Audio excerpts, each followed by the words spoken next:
Nick Abbot. LBC 97.3. Call 0845 6060 973. Text 84850. Listen to him.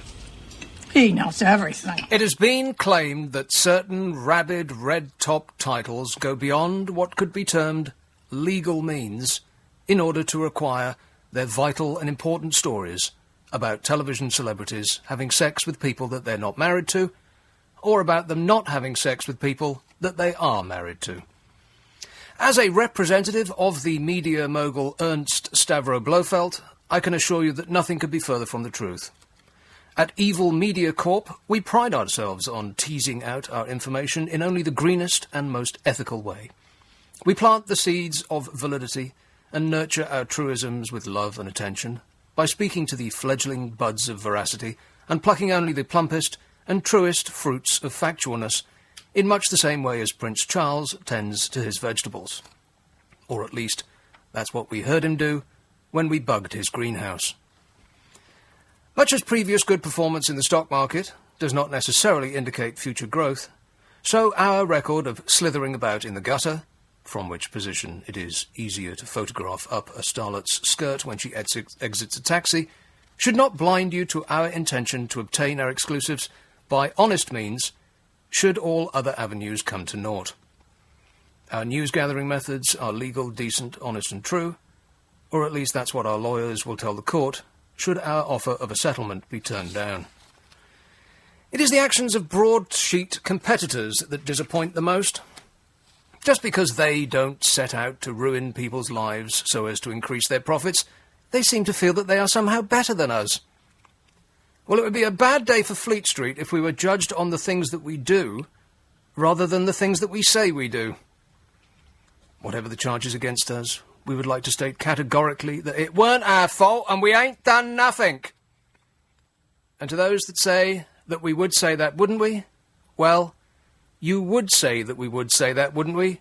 Wouldn't you? So, nah. And that's the truth. Quite alarming news about that, by the way. There's a couple.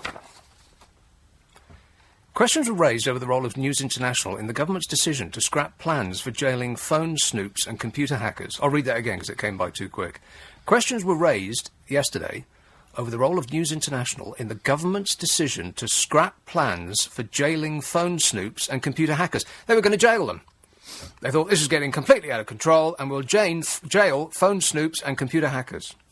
Ministers had planned to introduce prison sentences for breaches of data protection laws 2 years ago, but ditched the proposal after a lobbying campaign spearheaded by, have a wild stab in the dark.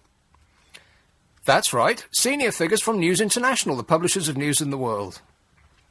Lib Dem MP Richard Younger-Ross vowed to press Downing Street into revealing the full details of Gordon Brown's discussion with the newspaper executives. The Lib Dem spokesman on media issues has submitted a series of Freedom of Information requests. Oh, well, good luck with that. Any further requests, MP Richard Younger-Ross? Just speak them directly into the lamp on your desk. It's quite alarming, don't you think? They were going to jail phone snoops and computer hackers and then said, well, you know what, we changed our mind because the senior figures from News International, the publishers of News of the World, have had a word in our ear. Huh. The number here, 0845 6060 973. And the Sun actually printed this story. Rather, they printed a denial. Claims that the news of... This is the Sun's article in full. Now, if you go onto the Sun's website, you'll see that all of the story... And I couldn't find one story that didn't have a have your say button. You know, the people have the opportunity to comment on the stories in a lucid and erudite way. Well, he deserves it. String 'em up. It's the only language they understand. That kind of thing. This is the Sun's news story. Claims that the News of the World reporters tapped the phones of hundreds of public figures were last night dismissed as false. An internal inquiry found no fresh cases of journalists hacking into voicemail messages. Bosses also denied that the paper or its staff paid private investigators to do it for them. And it goes on. The surprising... Well, I guess it's not surprising at all, but the thing that occurred to me, and it shouted at me really loudly, was it was the only story that I could see on the Sun's news internet site that did not give you the opportunity to have your say. There was no comment section on that story, because I was, with my fingers poised above the keyboard, like that, ready to have my say. For the first time ever, I've been getting close-up and intimate with the internet over the past week. And I thought, well, now I've started my face spacing, I'll start to, Twitter and tweet and, throw my opinion into every single little thing that I see. So I was going to put my opinion onto this, the Sun story that says that they ain't done nothing and that, please move along, there's nothing to see here. But there was no opportunity to leave your comment on that story. How bizarre. It was the only story I saw on the entire Sun's website that you did not have the opportunity to comment on. Huh, imagine that. Right, plenty to talk about tonight. I'd like to talk about... Well, here are the things that I'm going to throw at you, and then you throw back at me anything you blooming well like. What labour-saving devices are completely insane? It seems that when I was at school, it were grand when I were a lad, we used to imagine a future in which we would only work 3 days a week because of all these, and I'm waggling my fingers in the air to denote inverted commas, labour-saving devices. I was actually waving my fingers. It's completely unnecessary. You can't see me. I could have just said that I was doing it, and you'd have been none the wiser. We had all these labour-saving devices that were going to make our life a life of laziness and luxury. Those are the two, I only was beginning with L that fit that sentence that I could think of right there. Come to find out, no matter how many labour-saving devices that we have, it almost has completely the opposite effect. We're working harder and longer than ever before and have less time to take holiday and less time to take a breath, and we're not communicating with anybody anymore because we ain't got no time, because we're slaves to these labour-saving devices. Well, just in time for summer picnics, the ready hard-boiled egg will soon be available in Asda and Waitrose. Each egg costs 45p and is, says Rob Newell of the Happy Egg Company, the perfect solution for people who love free-range eggs but don't have the knack to prepare a boiled egg. What? If you don't know how to boil water, here is the perfect solution. Happy Egg Company's pre-boiled eggs will stay fresh for 8 days in the fridge due to that miracle of packing design, the eggshell. Can you hear that siren? There's no soundproofing in here at all. Many other ready-to-eat foods are dependent on technological fixes that involve chemicals. Boo. Fresh-cut fruit is treated... Now, you might not realise this, but when you go into the convenience section of your local supermarket, the things that you see there that are pre-cut and that didn't come as nature intended are covered in stuff that makes them look nice and not turn brown. You may want to turn away from your radio now. Fresh-cut fruit is treated with gas to slow the ripening process, then coated with antioxidants such as calcium citrate to keep it from going brown on the shelf. And I don't like brown. Why would you need fresh-cut fruit? I mean, who doesn't have time to bite an apple? You want it pre-bitten for your convenience. Ready salad has been washed in chlorine, unless it's organic. These pillow-shaped bags, in which it sometimes appears, have what the industry politely calls a modified atmosphere. So it's not oxygen in there, it's something else, as does much packed meat. Oxygen is removed and other gases, such as nitrogen, are added to keep bacteria down. And that's highly explosive. I've got no idea if that's true or not, but I'll just say that it is. Please do not smoke and eat salad at the same time. So they're actually making ready-boiled eggs for your convenience. That's about the silliest labour-saving device I've ever heard in my life. So, there it is, a general question. What labour-saving devices are completely insane? Then, what crime have you committed lately? And by that, I also include seeing crimes and doing nothing about it. Apparently, we are a nation of criminals, with each of us ignoring at least one law every day. Topping the list, underage drinking. followed by speeding, and then eating or drinking while driving. I drink while I drive. Who doesn't drink while they drive? Honestly, you need a couple of cocktails to get behind the wheel in central London. Am I right? Try negotiating Hyde Park Corner while sober. You can't do it. No, I drink water. You've got to drink a little bit of water every now and again just to keep yourself going, right? Who doesn't do that? That's against the law. More than a third of us download music using illegal file-sharing websites. More than a third? Everybody under the age of 30 does it. Dropping litter, and by the way, you people, hippies used to have on their guitar cases in the 70s, recorded music is, what was it? What was the phrase? Recording is ruining music, or some long hair. What? Home taping is killing music. Home taping is killing music, right. So I knew it was some kind of hippie thing. Groovy. Yeah, home taping is killing music. Well, I suppose that fits exactly this, because you are essentially home taping if you're downloading off the worldwide rate. World. You know, Hello, the man who invented the internet, no offence, is an idiot. He could have called it anything he liked, and he called it the World Wide Web. He gave us a tongue twister. And I know I've said this before, but it's worth repeating. He also chose the only letter in the alphabet with more than one syllable. W's got 3. So www dot is 10 syllables before you've actually said anything. I suppose we should be grateful he wasn't German. Anyway, more than a third of us download music using illegal file-sharing websites. And as I was going to say, you people are ruining music. People like U2 and Led Zeppelin and Pink Floyd, they must wake up every morning thanking whatever Lord they believe in, that they were big before the internet. Because before the internet, as much as people could do was to stand there in the crowd of a concert with a microphone held above their head, or, from what I heard, more like secreted in their jacket, taping the, Led Zeppelin or whoever it might be, and then selling them in cassettes in Camden Market. Dropping litter is the 5th most common law broken, followed by cycling on pavements and having sex in a public place. Found research to mark the release of Prison Break Series 4 on DVD. Well, that series needs all the advertising it can get because it jumped the shark badly. Series 1 was good, Series 2, all right, and then after that you don't really need to bother. But apparently we're a nation of criminals. What crime have you committed lately?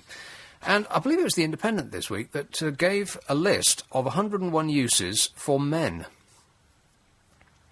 And it's one of those newspaper websites that does give you the opportunity to comment on the story. And somebody at the end said, now, this is outrageous. If this was 101 uses for women, there would be complaints in the House and you people would have been drummed out your jobs. So I thought, all right then, I'll do it. 101 uses for women. I'll give you the 101, a selection of the outrageous list that they made of 101 uses for men after this commercial break on LBC. Me love you long time. And I really mean that. Oh, happy birthday to Big Ben, by the way. I'll come to that in a minute. Here is our first call. It's a regular, Wallington, Joan. I wasn't very regular last week, Nick. I don't wish to know that. Because I went away, didn't I? I went away and had a little sort of holiday thing. And I missed you. And I'm very sorry I missed you. Oh, but anyway, poor baby. there were compensations. Where did you go? I went to Cornwall. Oh, well, there's your compensation right there. And it was nice. Yeah. It was very nice. But one of the things that happened was that in this little flat thing that I had, there was, I don't know whether you call it a smoke alarm or a fire alarm, but you know. And it went... They're little things on the ceiling. Beep. So the first time putting in a piece of toast, beep. It didn't just go beep like that. It would have blasted your ears off. Yes. Well, that's the whole idea. It's supposed to wake you up. Well, I wasn't asleep, you see. And... Well, that was your first mistake. Anyway, it stopped. And then the next time I thought I'd do a bit of toast, did it again, and Can't you then make toast without burning then it? it stopped. And then I thought I'd... You're refusing to answer the question, aren't you? Can't you make toast without burning it? Oh, well, I hadn't burnt it. It was just a little bit brown.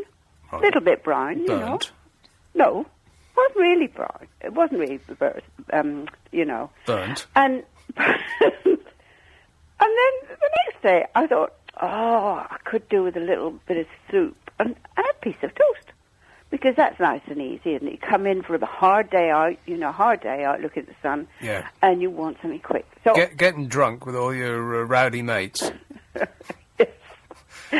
You're urinating on the front there and bothering yeah. the locals. How could you? I've heard about your shenanigans. Yeah, I'm sure you have. It's all over the country. So are we going to go on? Well, you may. Go ahead. And anyway, I accidentally turned on the top drawer thing with a cooker, and it's called the grill. The grill, yes. Yeah. Do I know it? You know that bit. I never Yeah, the used- grill, yeah. Never ever had an oven with one of those. You've know? never had a grill before? No, I have all those eye-level grills. I much prefer those. And I don't grill much. I only use it for toasty things. But anyway, and while the soup was heating, now how long does it take For to soup, heat some soup? 2 minutes 40. Yeah, that's right. And this grill heating thing had been switched on at the same time. By grill heating thing, do you mean the grill? Yeah. Oh, I see, right. Yeah. And off goes that alarm again. So I thought, well, it's not the toast, it's not the soup. And I couldn't make it stop. In the end, the lady had to come. And she said, oh, there's a lot of heat in the kitchen. And I thought, well, that's kitchen for you, isn't it? Well, if it's too hot in the kitchen, then Yes. And get out of the kitchen, or however that goes. and How does it go? It was, if you don't like the heat, stay out of the kitchen. Correct. Yeah, if you don't like the heat, stay out of the kitchen, yeah. Yes, In that's other words, everybody get out of the else. kitchen, yeah. So, anyway, it turned out that just because this grill thing had been on, while I was doing the soup, now that's 2.5 minutes. Yeah. Of course, this alarm wouldn't turn off. It would not turn off. So I started talking to everybody about, heat alarms, smoke alarms, and whatever. And everybody says, oh, well, ours is far too sensitive. We took the battery out of ours. Yeah, by which method they'll remain, healthy and safe, yeah. Take the batteries out, much better. It works much better like that. Doesn't annoy you so much with that loud, annoying alarm. Oh, yeah. It was piercing, man. It was piercing. It's supposed to be piercing, supposed to wake you up. Well, I wasn't asleep, was I? The thing with alarms, I mean, if you've got a lot of alarms around your flat or house, I mean, I have 1, 2, 3, Oh, you haven't. 4, 5, 6, 7, 8, like about getting on for 10 alarms. What? And when the battery goes, you've got this plaintive little beep, and then it waits a minute or so before doing beep again. And you can't tell, because the little bip, there's something about the frequency of it, you can't tell what direction it's coming from. And it usually happens at 3 o'clock in the morning. Oh, no. And, Yes. And 1 out of 10, you've got to go and look at them all. Well, you've got no idea where it's coming from, and then you have to stand there and boop, and under each one and eliminate them separately. Boop, oh, it's not that one. And run into the next one. Boop, that came out from the hall. It's just absolutely Could mad. you not sleep through that then? Oh, no, you can't sleep through that. I mean, once it's woken you up, that's it. Oh.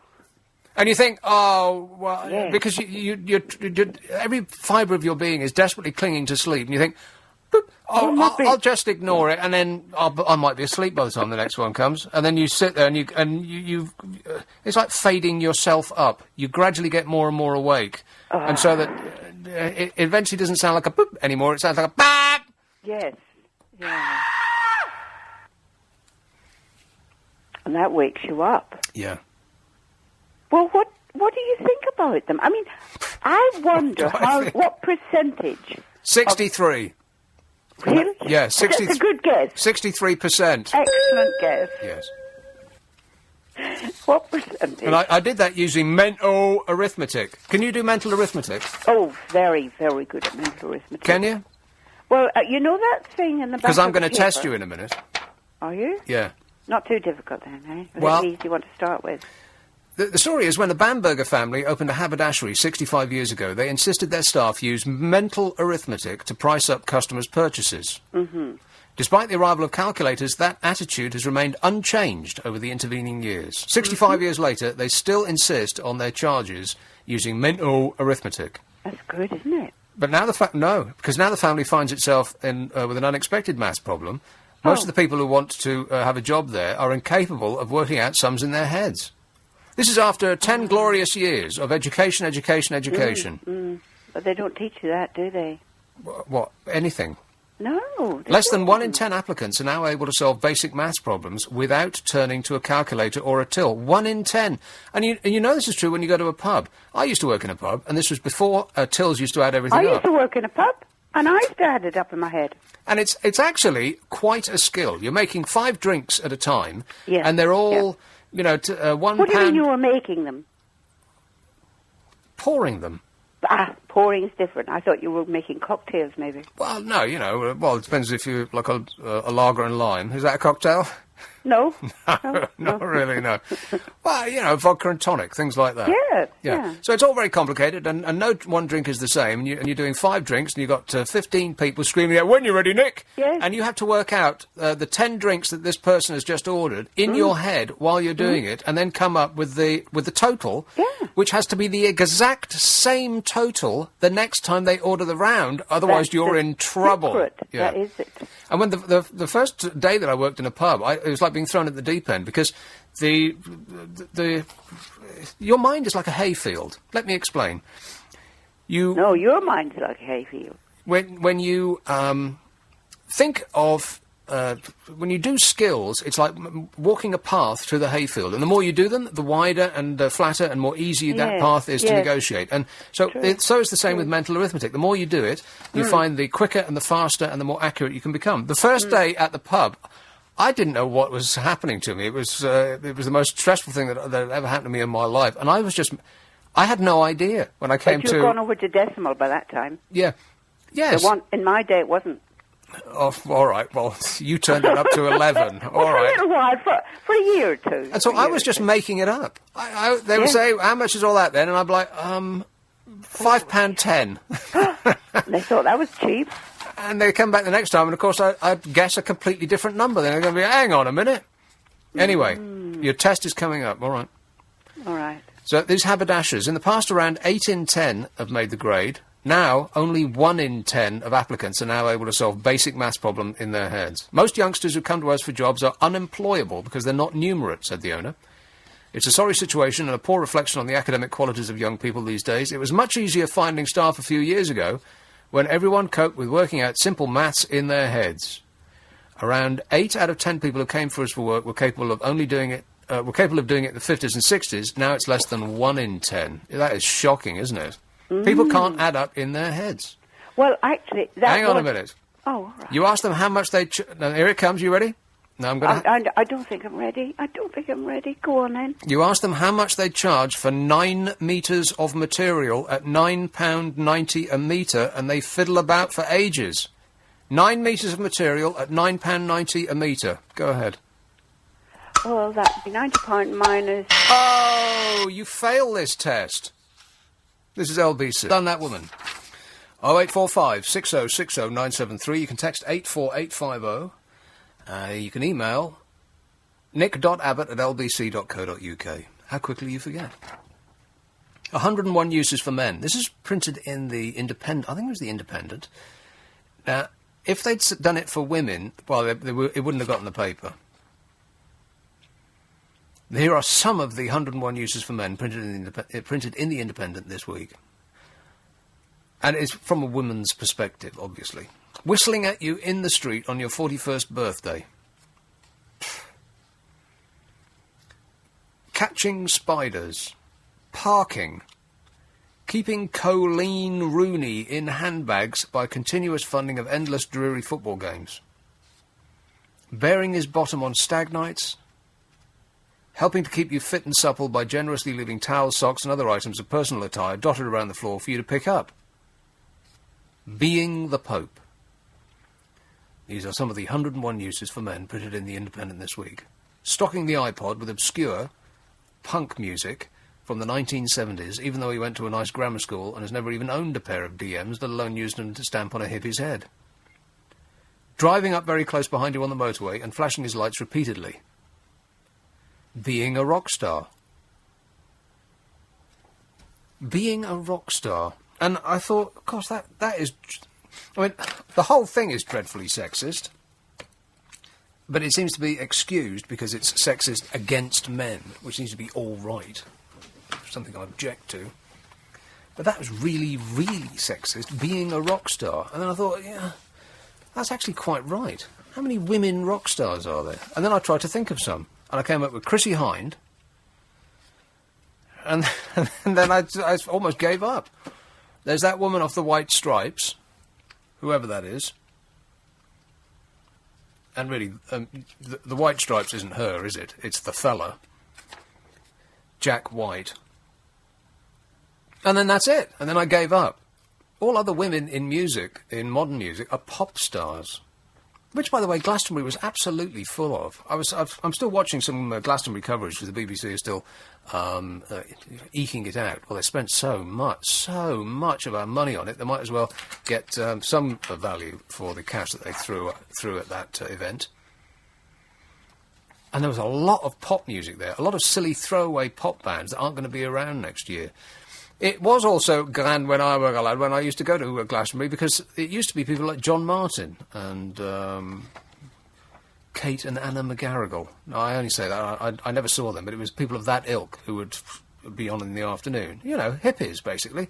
Hippies who had a long recording career and they were never going to be super famous or make millions and millions, but there was some depth there. And they replaced depth with Lady Gaga, whose biggest claim to fame was that she wasn't wearing underwear. Well, that was the only thing that anybody could to think of saying about it. Is she wearing underwear? Is she wearing underwear? Honestly, if the only thing that people can say about your performance is that you may or may not have been wearing any underwear, well, then nothing that you say or do is worth listening to. Nobody ever went to a concert of Eric Clapton, for instance, and conversed with their mates whether he was wearing any underwear or not, because they went for the music. She wasn't, by the way. I checked. That's the benefit of the pause button. And it also occurred to me, hey, Chris, did you see any of that Glastonbury? Are you remotely interested in any of that? I was there. You're kidding. You were there? Yeah. Okay, were you in the main field at any point? Yeah, for Bruce Springsteen. Right. And the weekend before, I said, Bruce Springsteen, you know, I saw him about, I don't know, 10 years, 15 years ago, something like that. And he seems to have got more and more Las Vegas-ish. Yeah, I know what you mean. It's a bit phony, isn't it? Did you see the bit where he started pronouncing as if he was the Reverend Jesse Jackson? No. Or something? He started reeling off a list of reasons why we were a great people. Right, he probably does the same speech every single night and every date that he ever does, yeah. There was just something a bit fake about the whole thing. And there was something wrong with his band as well. They looked bored out of their minds, apart from the saxophone player, who looked like he'd been stuffed. Well, they have done the same set probably for the last 15 years. Yeah, but I mean, that was a pretty exciting crowd to be playing in front of. I mean, Glastonbury is one of the most forgiving and enthusiastic crowds of any event that you'll ever go to, be you a circus performer or a stand-up comedian. It's the best place to see stand-up comedy I've ever been to, or a musician. I mean, they just love anything that's put in front of them. So you'd think that warmth and affection would bounce back. I know what you mean about looked like they were bored out their minds. He, though, was swept away with it, I think. There are a couple of moments where you saw this guy who's probably performed in front of tens of millions of people in total in his lifetime, and looked out on the crowd and realised just how many people there were. I think about 100,000 in that field, and was actually quite sort of taken aback by it and didn't quite know what to do for a moment. I think, anyway, I was convinced. Okay, maybe I'm just a sucker and a fickle member of the crowd. What about the people with those flags? That's a dreadful idea, isn't it? It sort of makes sense because they're trying to help their friends find them. Well, no, that's what I initially thought. And you know what? When I went to Glastonbury for about 10 years running, from 1982 onwards, and people used to do that. People used to have a little sign, not a flag, they used to have a little sign Or they put flags on their tents, because at night you can't find your tent, because everybody's bought their tents from Millets, and they're all blue, and they all look the same, right? So you stick a little flag up there with a pirate symbol on it, or whatever it might be, or hopefully something more original than that, otherwise it's not going to work. Acid sold here, something like that, and you'll be able to find your tent on the way back. And it occurred to me, first of all, that's why they're doing it. They're putting their this big thing in the air so that when their mates eventually have to... Because, you know, if you're standing there all day long, you need to go and pee every now and again, right? And there's no way you'll be able to find them again if you come back. Then I thought, actually, that's not why they're doing it. The people that took the flags that were there at the same position, concentrated in front of the stage on each of the 3 nights. Why? To get on television. Exactly. Oh, and getting on TV, blocking the television cameras and everyone else who's there seeing the stage. I thought, when I had that thought, I thought, right, that's it. Glastonbury is officially dead to me. Those people just want to be on television. And you know, for the television cameras, it actually looked quite good. You know, having a multitude of colourful flags. Every now and again they give you a long shot. And it was a nice image. But the realisation that that's why they were there kind of tainted it for me. That they weren't there to, beautify up the place. They just wanted to say, oh, look, that's me on TV. I'm at the bottom of that. I'm waving that here. The one person that I actually wanted to stomp in the ground and kill was the person who was there every night in the same place with an I Love Sausage banner. Oh, it's not... There was one with a flag... maybe this was that they get some marks for irony, but they had a flag which said the word flag on it. Well, see, I like that, but I love sausage. I mean, really, that person, the security should have gone in there and stomped that person into the ground and burnt their... what was that about? Well, maybe that would be the moment Glastonbury died. No, that would have been the moment that they died. Oh, yes. I'll say this, though, in defence of Glastonbury, there is 100 times more to Glastonbury than what's going on the pyramid stage, which is what you don't perhaps get when you're watching it on TV at home. No, I dread to think what impression people are getting when they're watching the coverage on BBC One and seeing Lady Gaga being wheeled out after VV Brown and all these other acts. Yeah, there's so much better There's a lot stuff of disco pop at Glastonbury, and to me, that's not what Glastonbury is about, but, it's completely changed, because when I first went there, it was 40,000 people, and you could sit down on the ground and watch the headline act. With an unrestricted view. These days you can barely get into the field that they're playing in. Yeah. No, it's not for me anymore. I was going to say something actually very important just now, but I can't remember what it was. Oh, well, I was just going to comment that I went to Glastonbury maybe 3 or 4 times when I didn't see any bands at all. That's perfectly possible. Yeah. It's such a... Yeah. You saw all the other stuff, presumably? Comedy, circus acts? Yeah, the clouds going by. The clouds. Yeah, all that sort of other thing. things in your mind, maybe? Exactly, yeah. Yeah. Here is Wallington. Hello, Simon. Hi, Nick. Simon. It's just, don't want to confuse you, but around about the 80s, you were talking about those stickers, the bootleg stickers? Yeah. There was loads of stickers, little round stickers saying, keep music live. Right. Do you remember those? Yes. Oh, right. I just thought I'd put that in. Oh, okay. It's just so I was sort of involved in a band then. So. And how did that work out? It was okay. Went on for quite a while. And anyone we know? Not really. No. Not really. No. Well, at least you tried. You gave it your all, eh? Yeah, did quite a few gigs here and there. You lived the life of rock and roll, and now you've straightened yourself out. Yeah. All right. Well done, that man. Yeah. Thank you very much, Simon. Living the life. Rock and roll! I've got halfway through this list for uses of men, by the way, and before getting sidetracked onto Glastonbury. Seriously, whoever had that I Love Sausage sign, you do us all a favour and throw yourself off a tall building or just never go there again. I mean, what are you frowning at me like that for? What, no, I quite agree. Oh, I see, right. Frowning. Okay. I was encouraging you. Yeah, okay, right, good. Blur were a revelation, though, weren't they? I mean, when I heard that Blur were going to be on the bill, I thought, you know what? Because this was Blur Oasis battle in whenever it was, the 90s. And I was on the side of Blur, really, because I thought Oasis were ignorant braggarts and didn't deserve my support. And so I was on the side of Blur, who were a bit more intellectual and considered. But then, after a while...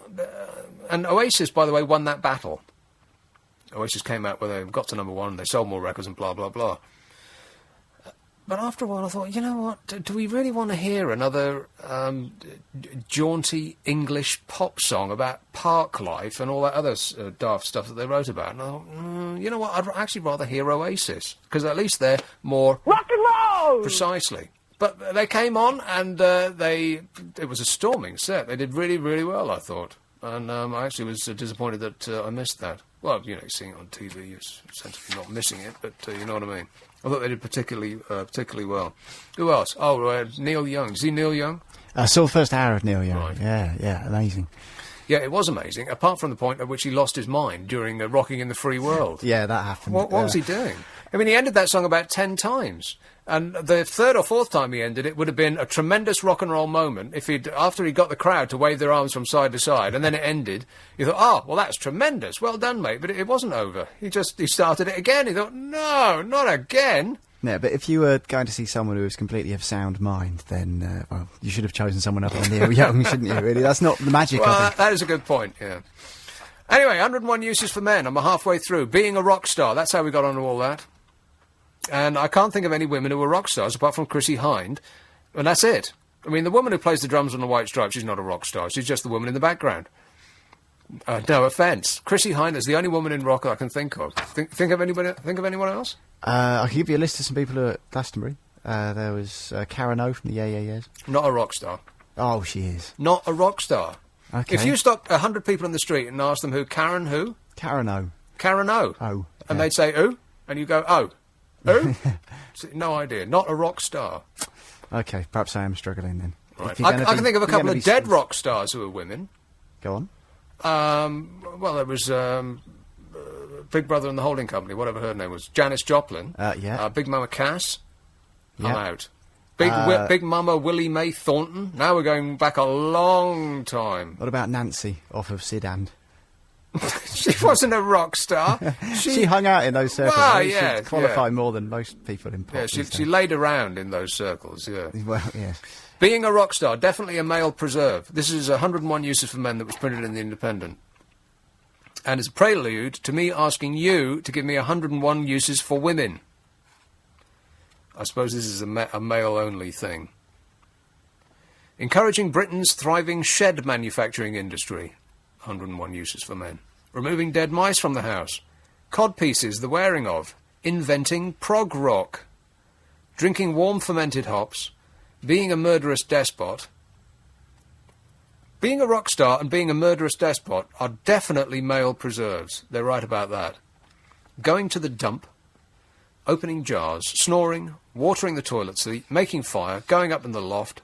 And never borrowing your favourite dress. 101 uses for men, which is an outrageously sexist thing for The Independent to come out with. They would not have done it for women, so I will. 101 uses for women, 0845 6060 973. Get all... I'm listening, dear. You can talk to me. Yeah, the phone number as previously described, and you can text 84850, email nick.abbott@lbc.co.uk. I'd like to talk about my face space in a little while, Facebook and the internet and all that giant mess.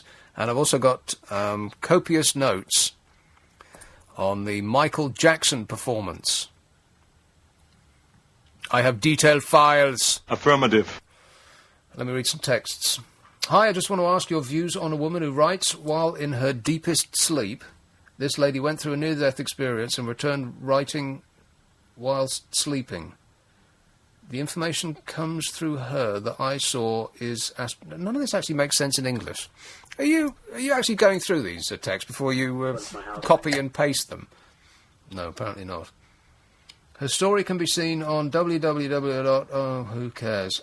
Do you think it's possible? No. Whatever the question is, no. Whatever the question is... No. Hi, do you live in Buckingham Palace? 8 alarms. Yes, I do. Yes, I do live in Buckingham Palace. You should know the average life of a battery, so change them just before they die. How can you know that? Nick, did you sort out your Facebook page? No, I did not. I'll get into that in the next hour. It'll probably take me an hour's worth of ranting to get through that. I can feel my blood pressure going up as I speak. Suzi Quatro is a rock and roll star. No. Bam the Bam, or Bang the Bang, or whatever that song was. Pop, I'd say, not rock. Nick, how lazy is it not to chop up a few veggies for a salad or to slice a bit of fruit, but to have to go all the way to the supermarket to buy a hard-boiled egg? By the time you get there and back, you could have boiled a dozen. Yeah, that is absolutely crazy. They're pre-boiling eggs for your convenience. There's another one. What about Suzi Quatro? Not really a rock star, I wouldn't say. She's top of the pops, not top of the rocks. Nick, that I Heart sausage flag was an advert for a food stand of the same name. Oh, no. Oh. Well, I hope they go out of business. Joan Jett. Oh, well, you might have some... Just borderline. I love rock and roll. Put another dime in the jukebox, baby. And Courtney Love. Ah. There's no doubt it. Courtney Love is a rock star. Hey, is this on? Am I on? Look at this response. Blimey, I'm flogging my guts out on here, and the response I get is absolutely nothing at all. People are sitting there with their arms folded and waiting for me, what, to stop talking? Perhaps. Maybe we should just go quiet for a bit. Yeah. I've got somebody just rang in, Philip, in Bow. Yeah. He wants to say a lot of controversial things about women. Perhaps you should get him on and see who calls in to complain. Maybe that'll be a bad idea. No, do it. Yeah? Why not? Well, I can always verbally joust with him. Huh? Yeah, Right. Good idea. I'll get him on. He wants to say controversial things about... in other words, he hasn't managed to get himself one lately, or ever. You can ask him about that. I think he'll have an interesting answer. OK, then.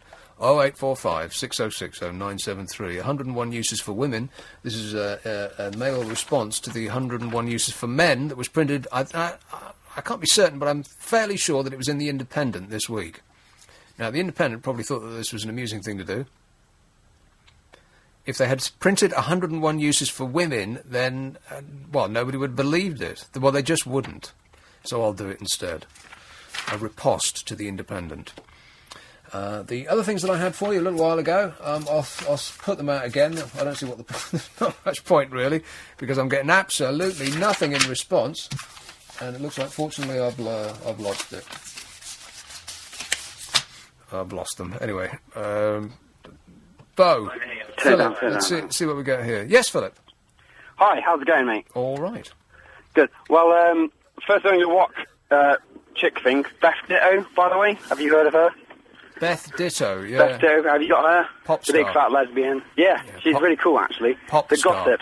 Not rock, and, pop. Throwaway, disposable. Cool. Anyway, and I know your woman things. My lovely housemate who's driving my car for me, he says that women who do the dishes well.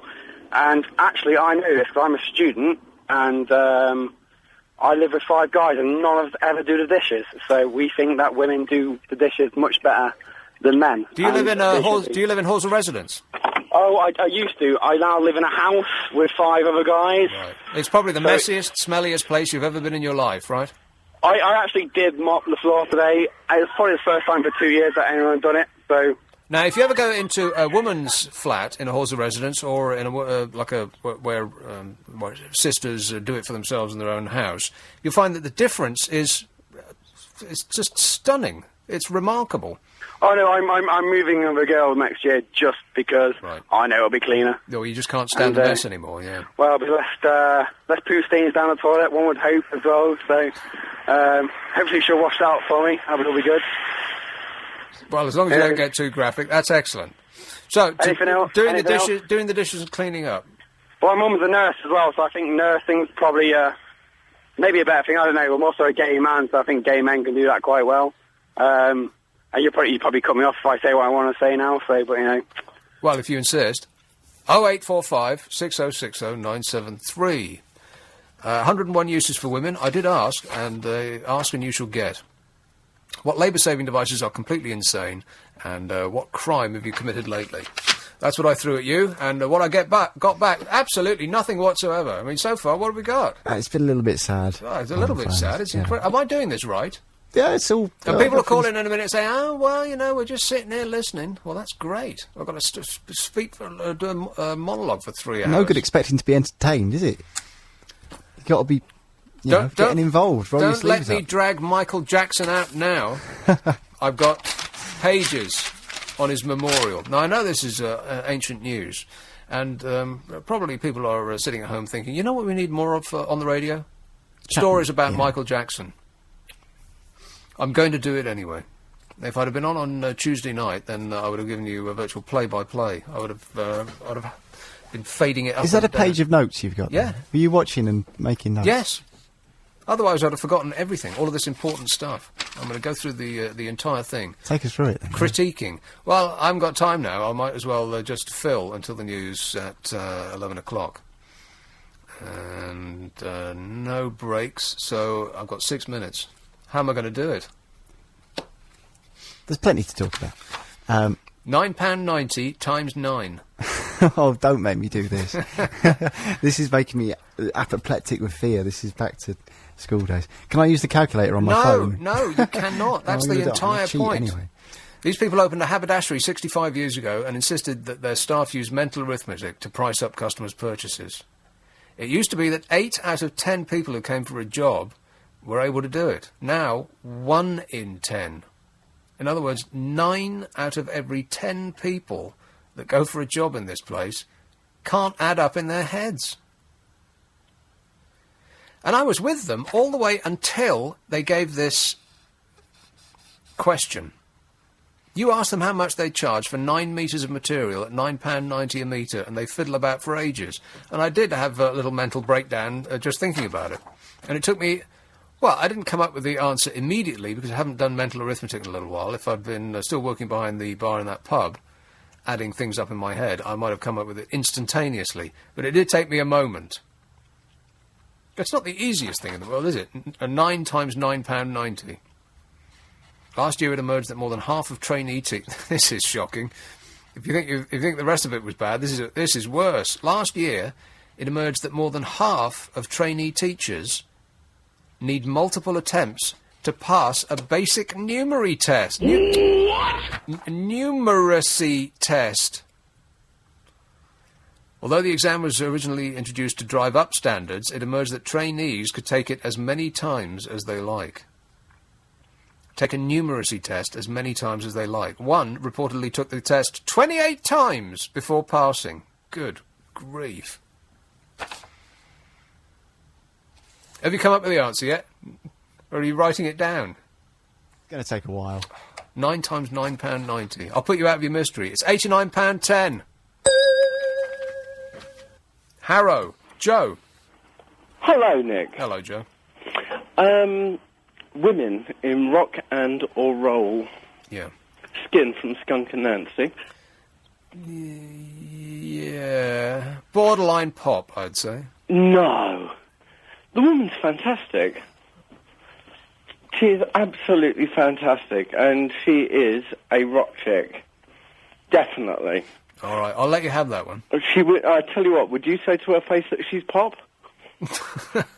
Would you turn around to that woman and say, "Hey, Skin, I think your music's pop music"? Well, yeah, but I mean, she might have a scary look, but she's probably about 4 foot tall. She is. But I'm saying is, I don't think she'd react too well. Right. Well, I might leave it on a piece of paper and then quietly exit the room. 101 uses for women? Yeah. I think we're missing one big important one. Which is?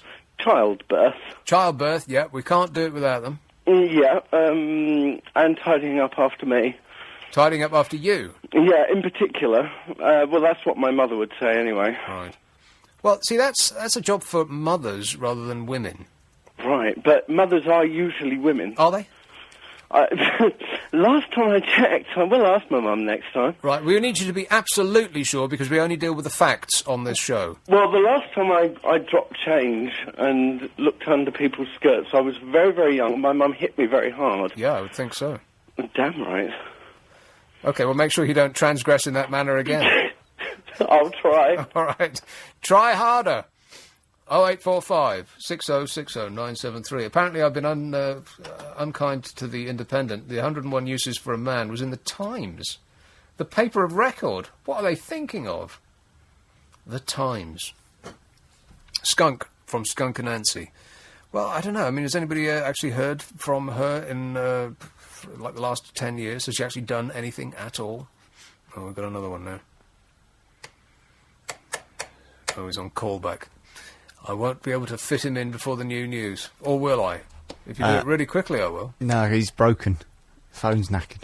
Oh, right. He was going to say Jefferson Airplane. Yeah, was, I can't remember the name of the singer from Jefferson Airplane, can you? Jefferson Airplane is...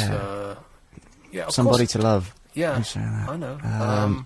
White Rabbit, Jefferson Airplane. Yeah. It's, hang on, I'm going to get on it. How can I not remember that? That's embarrassing. I should know this. Oh, he's going to Google it while we wait. Jefferson Airplane official website. Grace Slick. There you go. Is the right answer. Well, it's a good job that we got it before the news, because we wouldn't want to keep people in mystery, in suspense, over the course of the next 3 minutes. Now, when I come back, the Michael Jackson thing, your comments on that memorial. And if anybody knows how to work Facebook, I'm begging you, please. I spent the last, it's been the most frustrating week of my life trying to get on Facebook. I can probably help you with that. 3 could have done it. What's he got to be depressed about? Oh, blimey, I'll give you a list, shall I? Oh, yes. Happy birthday, Big Ben. The Great Bell. All the newspapers that I saw had exactly the same story, down word for word, as though they had just... They weren't really very interested in it, so they just got like a press association story and just printed it verbatim. It was very odd reading the same article word for word in the I can't remember which newspapers I looked at, but so the Times and the Independent, who are direct competitors, but they had the exact same story. The Great Bell, which resides inside one of the country's most famous and photographed landmarks, first struck the hour on July the 11th, 1859, and I couldn't find anywhere where it said which hour it first struck. Although the name Big Ben often used to describe the clock tower, and pedants start foaming at the mouth when you do that. Oh, it's not the tower, it's the bell. The name was originally given to the bell itself. It came from, or it is thought to have come from, Sir Benjamin Hall, Ben, the first Commissioner of Works of Public Buildings, whose name is inscribed on the bell.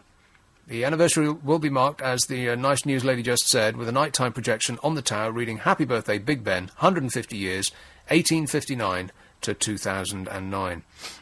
Has anything remotely interesting happened on the plinth, by the way? I came by there just before coming to the programme, and there was some... Well, I didn't walk up and see exactly what they were doing, but it seemed as though they were just sitting on a chair on top of the plinth, taking a phone call. What was that? Seen anything remotely interesting on the plinth? No, a woman falling off it a little bit. Really? Yeah. Actually fell off it properly. Well, she was trying to, yeah. I don't think she was bending down for help from someone, but it looked like she was about to fall off, so I laughed. And that's about it. Yep. Weak so far, isn't it?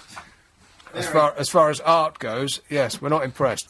Anyway, back to Big Ben. The first bell was cast in 1856, but cracked the following year under testing. The second bell, weighing 13.7 tonnes, was cast on April the 10th, 1858. It took 30 hours to winch into the belfry, but its success was short-lived, and in September it also cracked. It was silent for 4 years until 1863, and it was turned so that the hammer struck a different spot. So they kept the same bell, and they just switched it about a bit. A lighter hammer was also used, and a small square cut in the bell to prevent the crack from spreading.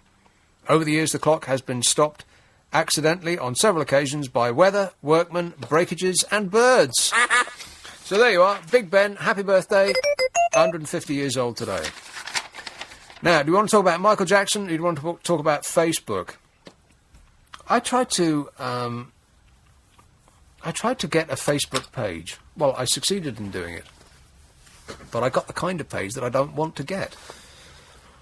Facebook, unless you don't know, is a method. I don't really know what people actually use it for.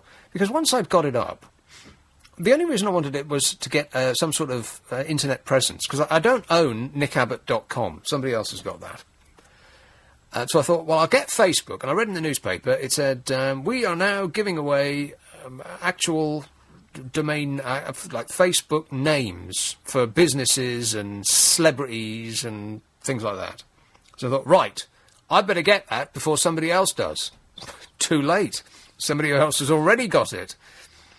There's about, as far as I could tell, there's about sort of 3, 4, maybe half a dozen people on the internet, on Facebook, pretending to be me, writing the most appalling things to people who think that they're talking to me.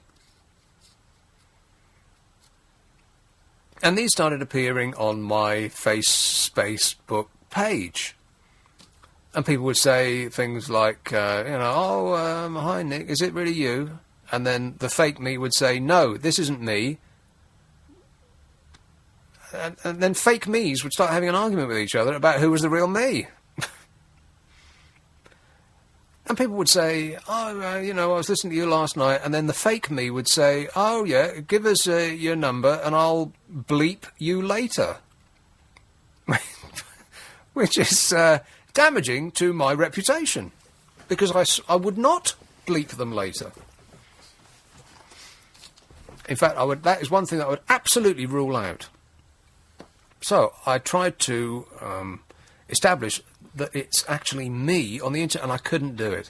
You know, the help section of, well, it's not just Facebook, the help section of Windows, of the computer that you bought, of whatever it happens to be, the little word help at the top of the screen. If you click on that, how much help is there actually available? None. At all. None of it makes any sense. Here's a person who wants to talk about maths. Middlesex, Simran. Hello. How are you going? Pardon? How are you going? Am I going? How are you? Oh, how am I? Oh, sorry, the line's not very good. I'm fine. What have you got for I us? just wanted to... Oh, sorry. I just wanted to talk about the mental math thing. Mental math? Yeah. Well, Yeah. because I'm 16 and I go to school. Right. And I was just going to say that perhaps they want to depict society in a certain light, saying that they're a bit dim and things like that. But I thought that, in schools, I think it's better because they're focusing more on problem solving rather than, mental math, and it's more complicated, I think, because I was in the higher set. So. And then I found it interesting because even in schools they struggle with mental math as well. So it's throughout the whole thing. So I thought, reading between the lines, what you're actually saying is, please stop saying beastly things about us young people. We're not as dumb as you're making out. It was true. Right. Yeah. Not all of Okay. us are that bad. Well, yeah, all right. Only 8 out of 10. That's right. Oh, I'm not that bad. All right. Well, what's I'll give you a while. What is 9 times £9.90? 9 times £9.90. Yeah. Bearing in mind that I've already given you the answer some moments ago. Wait. £89.10, is it? Yes. Now, did you work that out in your head, or are you just repeating the answer that I gave some moments ago? I know, because it's, I do £10 times 9, and then you do 10p times 9, and then take it away. Yeah, Okay. you do 10 times £9.90 and then take £9.90 away. Yeah, that's what I did, yeah. But, yeah, you do, you break it down. It's easy. So. Well, see, Yeah, but, there you are. Proof positive that not everybody is as dumb as they're making out. Yeah. Only 8 out of 10. Well. Yeah. And also, we've got calculators, so what's the need? Yeah, but that's the whole point. If you have a crutch like that and you can't actually work anything out in your head without recourse to a calculator, what are you going to do when your mobile phone batteries have died? Just stand there with your mouth agape. Yeah, borrow one. Yeah. Or how about this? What if you're in the North Pole? Oh. And you need to work out what 9 metres of material at £9.90 is for a customer that's standing in front of you, tapping their hands on the counter. Oh. Well, I guess you could work it out on paper, couldn't you? Work it out on a piece of paper, yeah. Well, a lot of people can do it written down. The correct answer is that you would never be asked that question at the North Pole. Okay, true. You see, now problem solving. See, that's problem solving. There you go, yeah. And also, I was going to say, Facebook. You can go on YouTube and find videos, tutorials. There was always people. Ah, right. You know what? I'd never thought of that. You can go on YouTube, and the YouTubers can tell you what to put on my face space. Yes, exactly right. that. Yeah. I'll try that. I don't have any patience for that anymore. I literally wanted to throw my computer out the window this week. I could not figure it out. And the infuriating thing was, I know that if I'd asked a 5-year-old, they would have been able to explain it to me in about 2 seconds. Yes. Go find someone young. Yes, that's right. Oh. Right, so, and that's the final, the insult that you leave me as a goodbye. Go find someone young. Younger, I think the phrase is. Simran, thank you very much. 0845 6060 973. Here's my problem about Facebook. All I wanted was a presence on the internet. I wanted to get my name before anybody else got it. Well, like I said, I'm too late. People are writing the most disgusting, awful things to each other, pretending to be me. None of those people are me. What I don't want is to hear or read every tiny little random thought that people have. Because, and I'm sorry if this sounds offensive, I'm not interested. I don't care if your dog's thrown up on the kitchen floor, or your car won't start, or you've just had a bath, or you just used the toilet and you might not want to go in there for 20 minutes. No one cares about this stuff. These random thoughts just pouring out, like people clacking away on their type like that. It's typing. And the amount of stuff that people give you, this useless stream of information that no one could care about is absolutely astonishing. I mean, my internet site, Facebook page thing was filled up in about 2 seconds flat with people pouring their guts out about every tiny little detail of their dull, monotonous lives. I was stunned. And I tried to get rid of it. You can't. You cannot do it. It's like this out-of-control monster. And every time that I clicked on somebody, I want to be your friend, they said. And I clicked on them, and I unticked the box that said, and see, I don't even know what I'm talking about, or what any of this stuff means. I unticked the box that said they can post to your wall. Do you know what I'm talking about? Yeah. Okay. Yeah. Right, they said, and your wall is, and they use all these ridiculous, it's not a wall, it's a screen page. Why don't they call it a screen page? Wall. I think wall's got more of a ring to it in their defence. So, and your wall is essentially the home page that you go to find out, you know, who really likes Coronation Street or whatever dumb thought they've just written down and posted to everybody in their friends section. Which and all of that, all those random thoughts come to me now. Now I've collected these friends. I've only got about 30, something like that, 40 at most. The people who are pretending to be me have 10 times the amount of people who've signed up for them. Give yourself time, Nick. Yeah, right. I don't think I've got any time. I tried to delete it. I just got so furious with it. I did. I can't stand this anymore. All of this random thoughts about people's, you know, my cat's molting. Like, anybody be interested in that? Would you feel better about it if you'd been poked? I've no idea what that means. It sounds appealing, but I'm sure it isn't. I'm sure it's just as boring as everything else on Facebook. Yeah, and apart from anything else, it looks hideous. I mean, as a design, it's just a terrible thing to look at.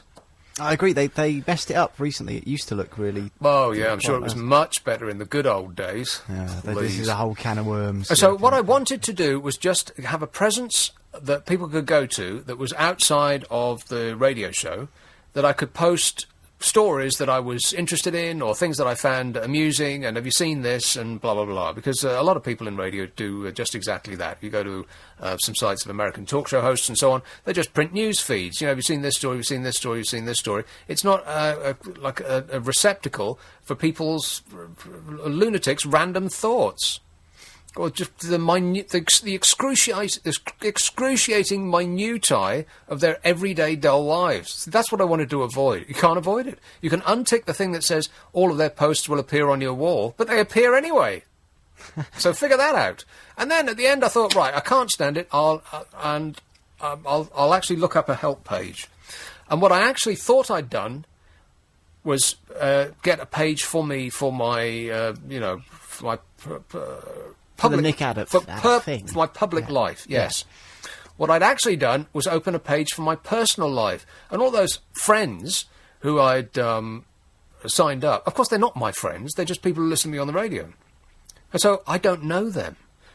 So the fact that they're going on holiday next week is of no interest to me at all, because I don't know who they are. And here's a publication of my holiday snaps. Well, I'm not remotely interested. I've never seen you before. Well, you don't have to read all that, do you? Yes, but it's clogging up my nice wall. OK, it's as though your actual wall at home, some random people who are just passing in the street come to pin up pictures and notes and things on your kitchen wall. That's how annoying it is. It's infuriating. And so that all the things that you actually put up there, you can't see. With this blizzard of nonsense and silliness. There's some good news for you here, which is that you don't have to look at that page. That first page you've got, where all the stuff is coming in from everyone else. I know that, but I just don't want it to be there. I don't want all that nonsense, some of which is extremely rude and offensive, to be associated with me. I don't want... hang on a minute. I don't want those people to... Now, when I say those people, I mean, the lovely people who wanted to sign up and be my friend, all of those lovely people. I don't want them to be posting on my... I don't want them to be posting on my Facebook site any more than I want them writing on my wall at home. I don't want fair it. Enough. I just want my things on there, and that's it. Because I clicked Oasis website. The band Oasis. All right, rock and roll, mad for it. Those people, and they have exactly that. Only their postings appear, and that's it. All their 101,000 fans don't get to say, I'm in jail and whatever it is that an Oasis fan would post. Right, I'm going to get up your profile now on the computer. Don't do it. Right? Don't do it. It ain't worth it. Can I do it on my computer? And tell you what I think anything about you it like. later Go on. on, knock yourself out. And so I thought, I haven't done the right thing. I've got a personal page, which is basically for friends to keep in touch with their actual friends. What I want is a business page, which they call, helpfully, a page. Couldn't they think of another word? They call it, with a capital P, they call it a pay. If you're a business, you have a page. Now, see, they should have thought of something else, because that's what you call it. Something that's on the web, you call it a page, right? What's that fella's name who came up with this site? I'd like to punch Zuckerberg. him. Yeah, I'd like to punch him up the throat. So what you've got there is a page with your Facebook page on it. So I tried to open what they call a page, as in a business page. And I opened about 5. And I can't find them. I've got no idea where they are. What? I'll see if I can track them down. Yeah, do that for me. I've got no clue. With the knowledge that this is really simple, 12-year-olds have their own Facebook page and they can negotiate it with great ease and accuracy. With that knowledge, I just became more and more infuriated that I couldn't figure out what on earth was going on. And so eventually I thought, right, that's it. I've had enough, and I'm going to cancel it. So I went into this whole thing, delete my account. Do you really want to delete your account? Your 41 friends will really miss you. Now, yes, I absolutely bloomin' well do, and I wish it had never entered my life. I want it triple underlined that I want this account deleted. And you know what? It won't die. I took a peek just to see if it had gone, and it's still there. It's definitely still there. See? Why won't it die? Your last post, Nick Abbott, I've spent the most frustrating week of my life trying to work this Facebook mess. Yes. Please help me. This... yeah, I'll stop. What, were you blanking swear words? Yeah. See, that's not me. Ah! Well, you're forgiven, in which case. See, I would never put swear words on my own internet site. What kind of an idiot would do that? I've seen what's happened. Someone has posted 17 minutes ago that very post, having heard you on the radio. Exactly. You've got to hand it to them for doing a good forgery. Well, not really. They just nicked a picture of me or from somewhere and is pretending to be me. There's loads of them. You're looking good there. Which, thanks very much. Yeah. It's infuriating. People are pretending to be me and posting lewd and lascivious and defamatory things on the internet in my name. And so I reported them to Facebook. And that didn't work any more than anything else that I tried to do. See, if I said, I don't want a website with you anymore, please delete everything that is associated with me on this account, and then click the yes, I really mean it button, and they still don't delete it, what can you do? It's like the Skynet is chasing me. Correct. I'm going to have to go off-grid. I'm going to be hiding from Facebook for the rest of my life. It's actually chasing me. It is, and you're not looking too happy about it in your picture here. No, I'm furious. Whichever picture that is that you've got of me there, that's almost certainly not me. Whoever's posting in that picture isn't me either. You seem to be friends with the Lord Mayor. See, I'm not. I'm definitely not. Oh, that's the other bizarre thing. How come Facebook knows more about me than I've told it? How come the moment that I signed up for this mess, and I wish I'd never started, but how come the moment I signed up, they said, here are some suggestions of people that you might want to include on your website. Yeah. And half of them were people who work at LBC, even though I had never told Facebook that I work at LBC. It's alarmingly clever, isn't it? That's not clever. That's very suspicious. How do they know that? How does it know more about me than I've told it? Well, I'll tell you. This is a slightly underwhelming answer and kind of blows the conspiracy theory out of the water. But presumably you signed up with nick.abbott at lbc.co.uk, and it looked for everyone else who'd signed up with an email address at lbc.co.uk. Well, I would imagine. That's outrageous. How dare they?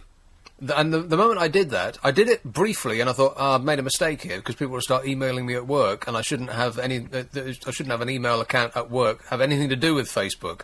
And so I then gave it another email address. So that's, well, it might have figured it out a different way. Well, how dare it figure it out? How dare it start to find out information that I haven't given it? I don't mind that so much. I'm but outraged. It starts to figure out other things as well. It starts to like look at the things you're interested in. You know, when you click to become a fan of something. Yeah. So you follow, I don't know, Oasis. Right. And you Believe track me, what they're up to. If my name appears on anybody's fan site, it's not me. Well, if you do that, then Facebook know about it and then can start sending you adverts for Oasis concerts. So, or CDs. Right. That's more than a little creepy, isn't it? It is, yeah. It's really actually quite disturbing that it is like a robot that started to chase you. It is like you're being followed by Arnold Schwarzenegger. It's the thing that won't die. On the flip side, though, I'm thinking about it, okay, I'm starting to think, which is a dangerous thing at 25 past 11, but wouldn't it be nicer if you do have to put up with an advert break in, your favourite radio station or whatever, if all of those adverts were about things you were interested in? No, it wouldn't. I'd prefer to have adverts of things that I'm not interested in order to save money. Okay, yeah, fair point. But how come that you try to kill something... Oh, dear, sorry. Oh, dear. That's Facebook trying to kill you? Yeah, exactly. It's given me gas. It's given me heart palpitations. My blood pressure has gone through the roof. I bet I'm 160 over 100 right now, even thinking about it. I wanted to heave my computer out the window. How come it is chasing me now? I feel like Duncan Norville. Chase me, chase me. Now, do you want to know what's really scary? Go on. You've just updated your page. See, I haven't. I have a perfect alibi. I'm sitting here on the radio. Nick Abbott, about a minute ago, robot chasing me. Ooh! That's what you've just written. Right. That's on your Facebook profile. Yeah, see, no, but it isn't. I bet you're not even looking at my Facebook profile. I bet you're looking at your somebody's... picture and your name. Okay. Oh, well, that's impossible to fake. You see what I mean? It's an outrage. How anybody could make money by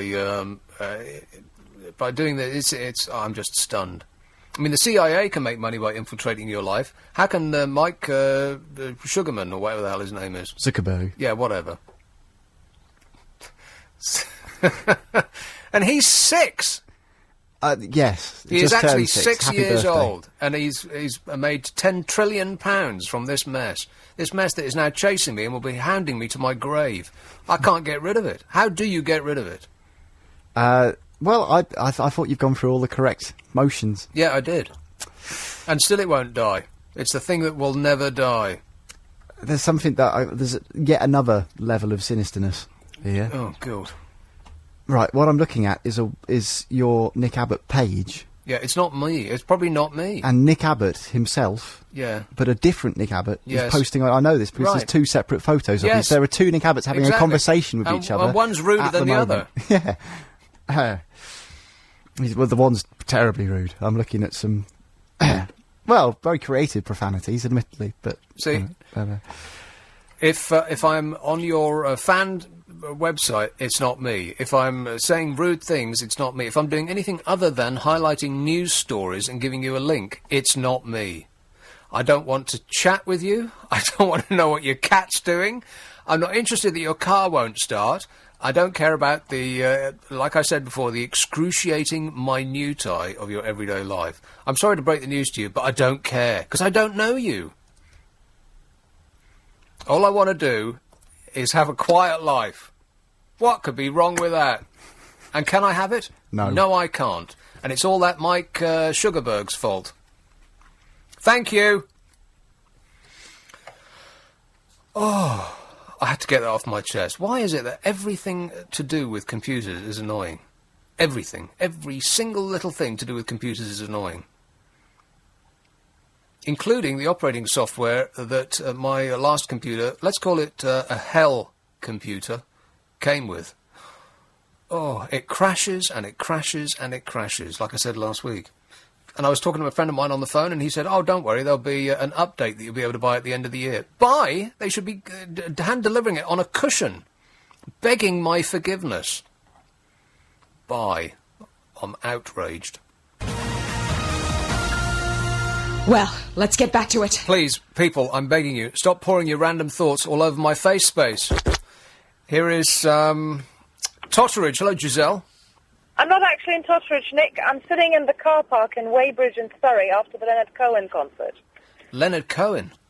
Yeah, you know Leonard Cohen was on in Weybridge, and it caused earlier a huge traffic jam on the M25 and the A3, and now we're trying to get out of the car park. It finished an hour and a half ago, and we're stationary in the car park. Wow. I bet that's even more boring than watching Leonard Cohen.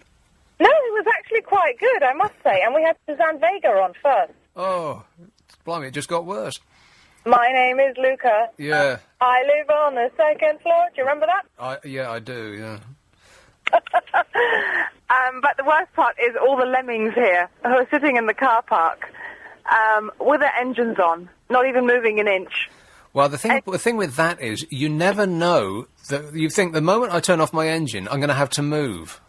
Yeah, but they've been sitting here with their engines on for an hour and a half and they're not moving. What's taking so long? Well, there's 2 exits which only allow 1 car out at a time. This place isn't built for the odd 7,000 cars trying to get out at the same time. And where is this place again? This is the Mercedes-Benz World, just off the A3 by Cobham and Weybridge in Surrey. That sounds as though it'd be massive. 7,000 people went to see Leonard Cohen.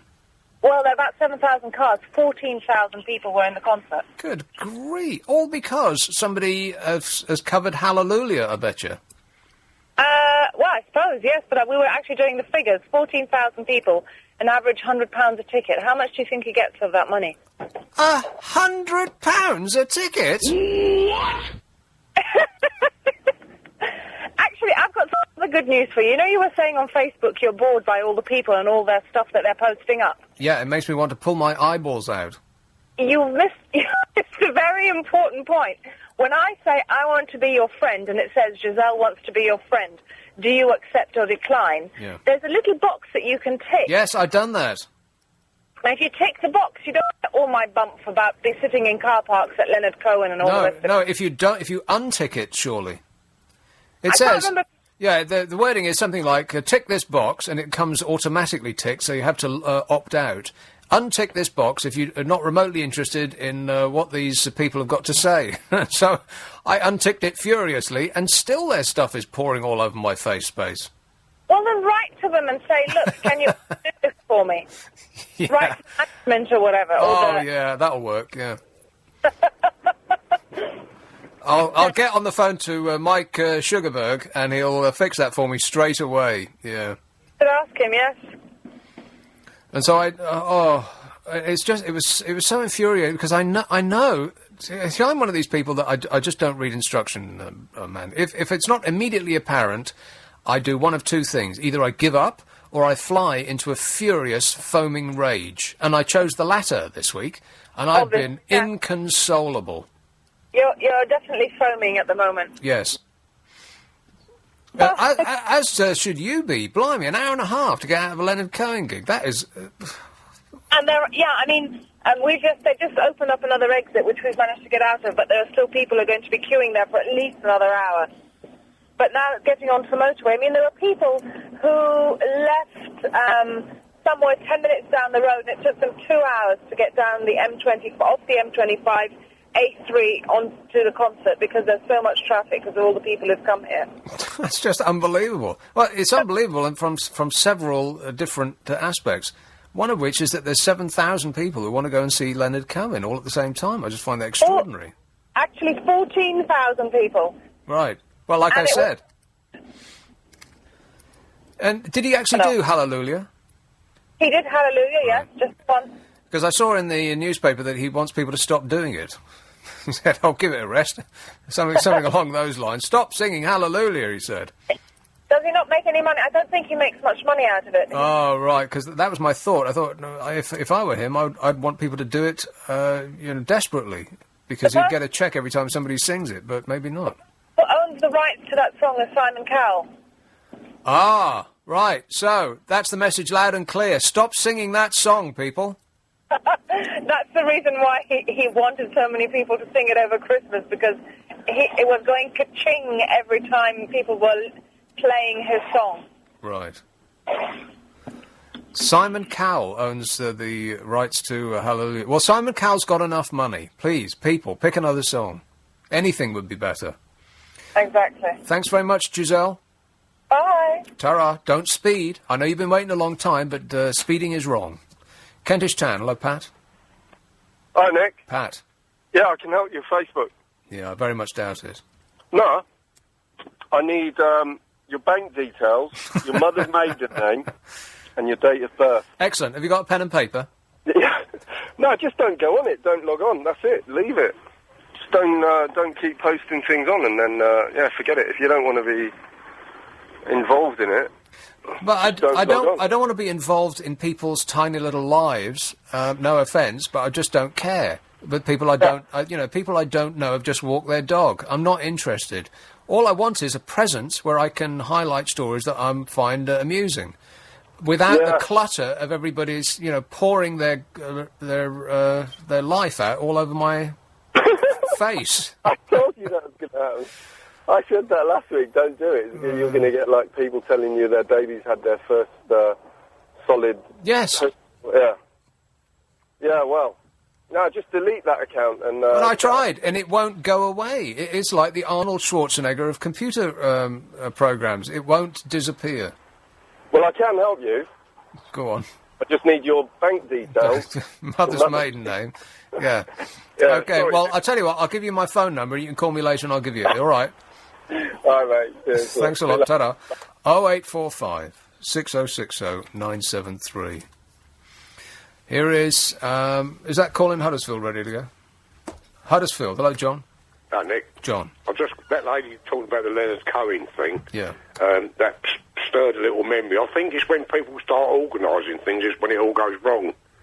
I'll give you an example. The first Blackheath fireworks display I went to, there was no organisation for parking at all, and people parked up where you could get up the curb onto the common. They parked in orderly rows, just like a proper car park. Right. We got there quite late, and we managed to find the gap right just up the curb on the grass, and we actually ended up going back and watching it from the car because it started to rain hard. Brilliant fireworks display.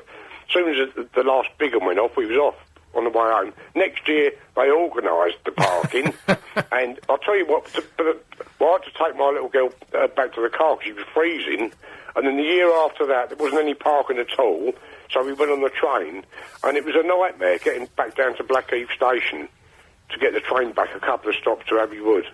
So, in other words, the message is, please, councils, stop helping us. Yes. For God's sake, leave us alone. Yeah, leave us alone. Yeah, that's... Some people are stupid, but most people are reasonably sensible. You know, that first bit of parking, you'd have thought that the Heath had little white lines marked on it, the way the cars was parked in orderly rows. But after that, when they started organising, it was a nightmare. Yeah, we do have the ability to run our lives without constant interference by the state. Please, leave us alone. Yeah, that's why I listen to you, Nick, if not everyone else. And that, I've sent you a text earlier on that.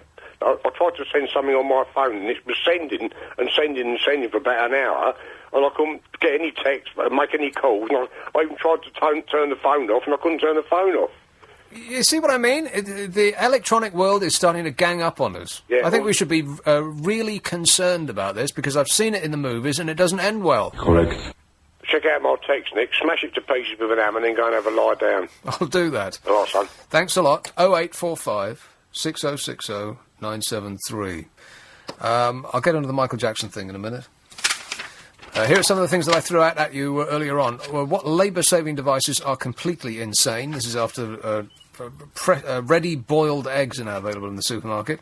101 uses for women. This is after one of the broadsheet newspapers, as they used to be called, gave a list of 101 uses for men, which I found to be outrageous and sexist. And one of the comments on the newspaper site was, essentially, how dare you do this? You wouldn't do this for that women, would you? And I thought, all right, I'll take that challenge. I'll do it. 101 uses for women. And what crime have you committed lately? We are apparently a nation of criminals and commit, or allowed to be committed, one crime per day. 0845 6060 973. Texts and emails. Uses for women. Use number 1 for women, spending more time clothes shopping than at home. Guess the uses for men was after the story of artificial sperm. What about Joan Jett as a woman rocker? Yeah, we've been there and we've done that. We've put another dime in the jukebox, baby.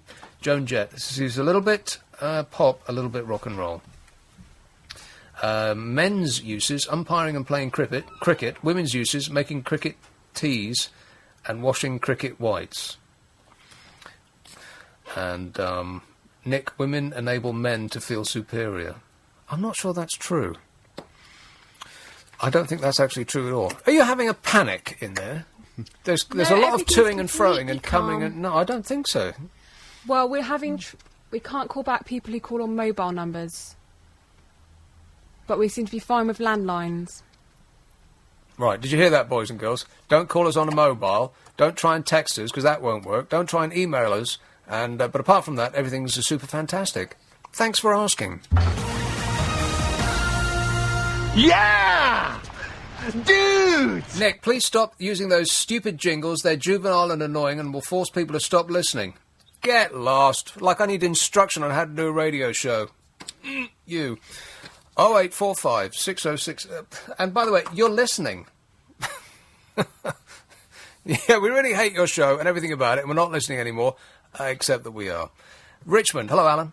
Hello, Nick. How are you? All right. Yeah, you wanted to know what crime I've committed today. Oh, yes. Well, unfortunately, my fabulous broadband supplier lost my ability to connect to broadband over a week ago, and unfortunately, Mumbai still hasn't managed to correct it. So I had to resort to driving around my neighbourhood until I found an unsecured network. Right, and there's lots of them, isn't there? Well, there are not, I'm telling you. Oh, really? No, not round our way, they're not. They're obviously a little bit picky around Richmond. So no, I finally find a nice big house with an unsecured network, and I've been parking out there every day. I couldn't be without it. Yeah, I had to send invoices to people. I had to download stuff. I had to get my email. Yeah, well, you're absolutely right. So you've called them, and they are absolutely no help whatsoever. Well, put it this way: they have, when you first phone through, you get to what they call their first line of technical help, which you know is in Mumbai, and you know you're talking to somebody who's got a 6-page booklet. Once they can't resolve the issue, they then give you a 3-day authorization to phone the same number and get through to the second line of defense. And straight away, you know from the accent, you're not talking to the same people. Right. And they were a lot more helpful, but they still didn't resolve it. And I'm still waiting for their replacement router to appear in the post. You know what? I just give up. When talking to a large organisation, after a brief period, I just give up because you know that they're not going to help you and that you're just going to spend your entire life on the phone. To call them takes at least half a day. I mean, there's just no way around it. It just does. Like I agree. My satellite provider, my satellite television provider, recently updated the software that you use to negotiate their various, the program schedules and so on. And they just in the same way that the people that make the software that runs your computer had an improvement, they upgraded it. He said, waggling his fingers in the air to denote inverted commas, and they improved it so that it was much worse than what came before. And so I call them up and I say, you know what? You just improved my satellite service, and it crashes, and it crashes, and it crashes. And they said, well, I'll put you through to our engineering department. And you know what the engineering department have got? What they have in the tool bag of their ability to help you out with your problem? They have you tried turning it off and on again? Turning it back. And that's it. That's all they've got. Yes, I've tried that. But did you leave it off for at least 2 minutes? Yeah, for real. But I tell you what, on that note, have you got like an after-sales insurance policy on your equipment? No, I never buy those things. Fine. Well, then you're fine. But we've been insured with somebody for 2 years who we've just found have been bankrupt and still been taking money off us. Oh, excellent. What tremendous service they give. Yeah, excellent. Well, at least they're taking money from you in an efficient and straightforward way. Yeah. The most fun thing I got today was a little box that I've got on my satellite so that when I'm in America, I can watch and change my satellite via my computer. Because their TV sucks. American television? Yeah. Well, yeah, it's odd, really. American television is the best in the world. We used to be the best in the world, but now we're just chock-a-block with stupid reality shows and so on. But you can't watch American television in America. In America, because it sucks. And everything I watch over here is American. Yes. But without everything I get over there... Yeah, but without an hour and 10 minutes of adverts every hour. Yeah, but it's getting that way. It is getting worse, yes, but it's not as bad as it is in America. I mean... No, but... At least if you put it on your personal video recorder, you can zip through the ads at 30 times normal speed, so you don't have to see any of them. Oh, well, I can do all that from America now via my computer. It's really cool. Right. Well, don't even begin to explain how you do that, because I think I'll have a heart attack. I won't be able to do it. Not a problem. All right, thanks, Alan. Catch you later. Ta-da. Bye. 0845 6060 973. A text, I don't like or have Facebook. Get off this topic. I'll tell you what, could you do us a favour and stop giving me emails of people who are complaining about what I'm talking about? I'm begging you. Okay. I'll just keep the nice ones up. No, just the people who aren't moaning would be nice. Just excise those ones. I don't need to know that somebody isn't interested in the specific topic I happened to be talking about half an hour ago, because by the time I get around to reading it, I'm talking about something else. There are quite a few Facebook ones, though. A lot of people do want to talk about it. Yeah, see? Apart from that person there, and that's the one that is in front of my face. You know, if you were watching television, this has always got me. If you're watching ITV, for instance, and Ant and Dec came on, and you didn't happen to like Ant and Dec, what would you do?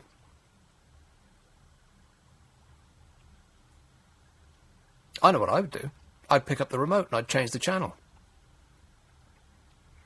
Some people...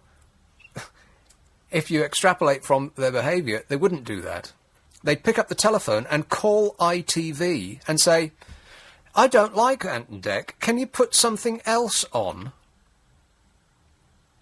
Or if they were watching the news and there was a story about Afghanistan and they weren't remotely interested, what would they do? Would you call up ITN and say, can you put something else on the news? I don't really like this topic. Or if you were in a theatre and you were bored by the play, would you stand up in the middle of the audience and shout, have you got anything else?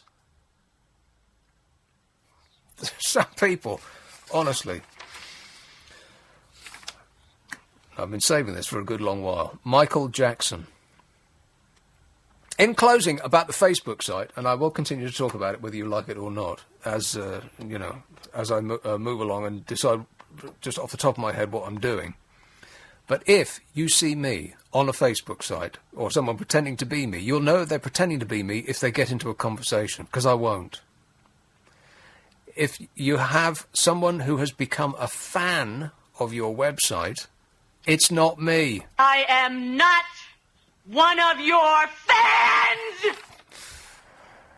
Right, the Michael Jackson thing. Now, I know that it seems like another lifetime ago, but I do have, as Arnie would say, detailed files. Yes. Of this thing that was on Tuesday. And my overall impression was, you know what, they only had a couple of days to put this together. What a fantastic job they did. AEG, or whatever their name is, they did. They pulled out something really quite impressive, I thought, in such an incredibly short period of time. The organisation was phenomenal, but some of what actually happened on stage was bizarre. The first thing that got me gagging on my supper was the opening hymn. Now, I've never been to a gospel type funeral. So this may be the sort of hymn that they sing ordinarily. Hallelujah, we're going to see the King, they sang. Which I thought was a bit off. Because he is the King of Pop. But the gospel, Hallelujah, we're going to see the King, is surely about God. So the very first thing that they did was to ally Michael Jackson and God, talking about him as though the two were the same thing. You know, the King of Pop. We're going to see the King. He's being sung to as though he were God himself. Because Gospels tend to be about God. So I thought that was a rather bizarre note to start with. And you had a choice. You could either... Bizarrely, the BBC cleared its schedule, or however you pronounce it, I never know which is which. Its schedule always sounds better to me. For the entire evening for this. How weird was that? What on earth did they do that for? As I started to try to watch it on the BBC, but they had commentators. Commentators with hushed reverence. They were competing with each other to see how much they could whisper. And I took it for about 10 seconds and I thought, oh, I'll see what Sky are doing. Much better. They weren't saying anything at all, which was perfect. I mean, you don't want... Who would go to a funeral and want somebody commentating, like it's a football match? Oh, and now we see the coffin being wheeled into the auditorium. It was just weird. It was insufferable is what it was. You don't need to comment on everything. Not everything needs added value, dear BBC. Silence is golden. And if you were tuned to Sky, you got a lot of it, which is exactly what we needed. Now, I'll be willing to have a conversation with people if you have any thoughts about this as we go along. The phone number 0845 6060 973. It was what a nice box, though. I mean, it was a bit of a surprise that they wheeled him in the box. And you know what? I'm very suspicious about that. I don't think he was actually in there. Do you? Talk about a high shine, though. Wow, people must have been up all night polishing that thing. And when Usher, or whatever his name is, walked off the stage, I thought, and said out loud, shouting at the TV, oh no, what's he going to do? Usher, what was he there for? I mean, really. There were some extraordinary performances, and his wasn't one of them. It was extraordinary for its banality. He walks off stage and extends his hand towards the coffin, and I thought, and shouted, don't touch the coffin. And he walked a bit nearer, and I thought, don't touch the coffin. And this time, by this time, I'm on my feet, shouting at the set, don't touch the coffin, Usher. And he touched the coffin. Oh, no. Yeah. Which meant that the high shine was now streaked with Usher sweat. He put his clammy hands all over the side of the coffin there, so that when you got a shot of it, all you saw, really, was his palm sweat streak all over the side of it. People have been up all night polishing that thing, and he ruined it.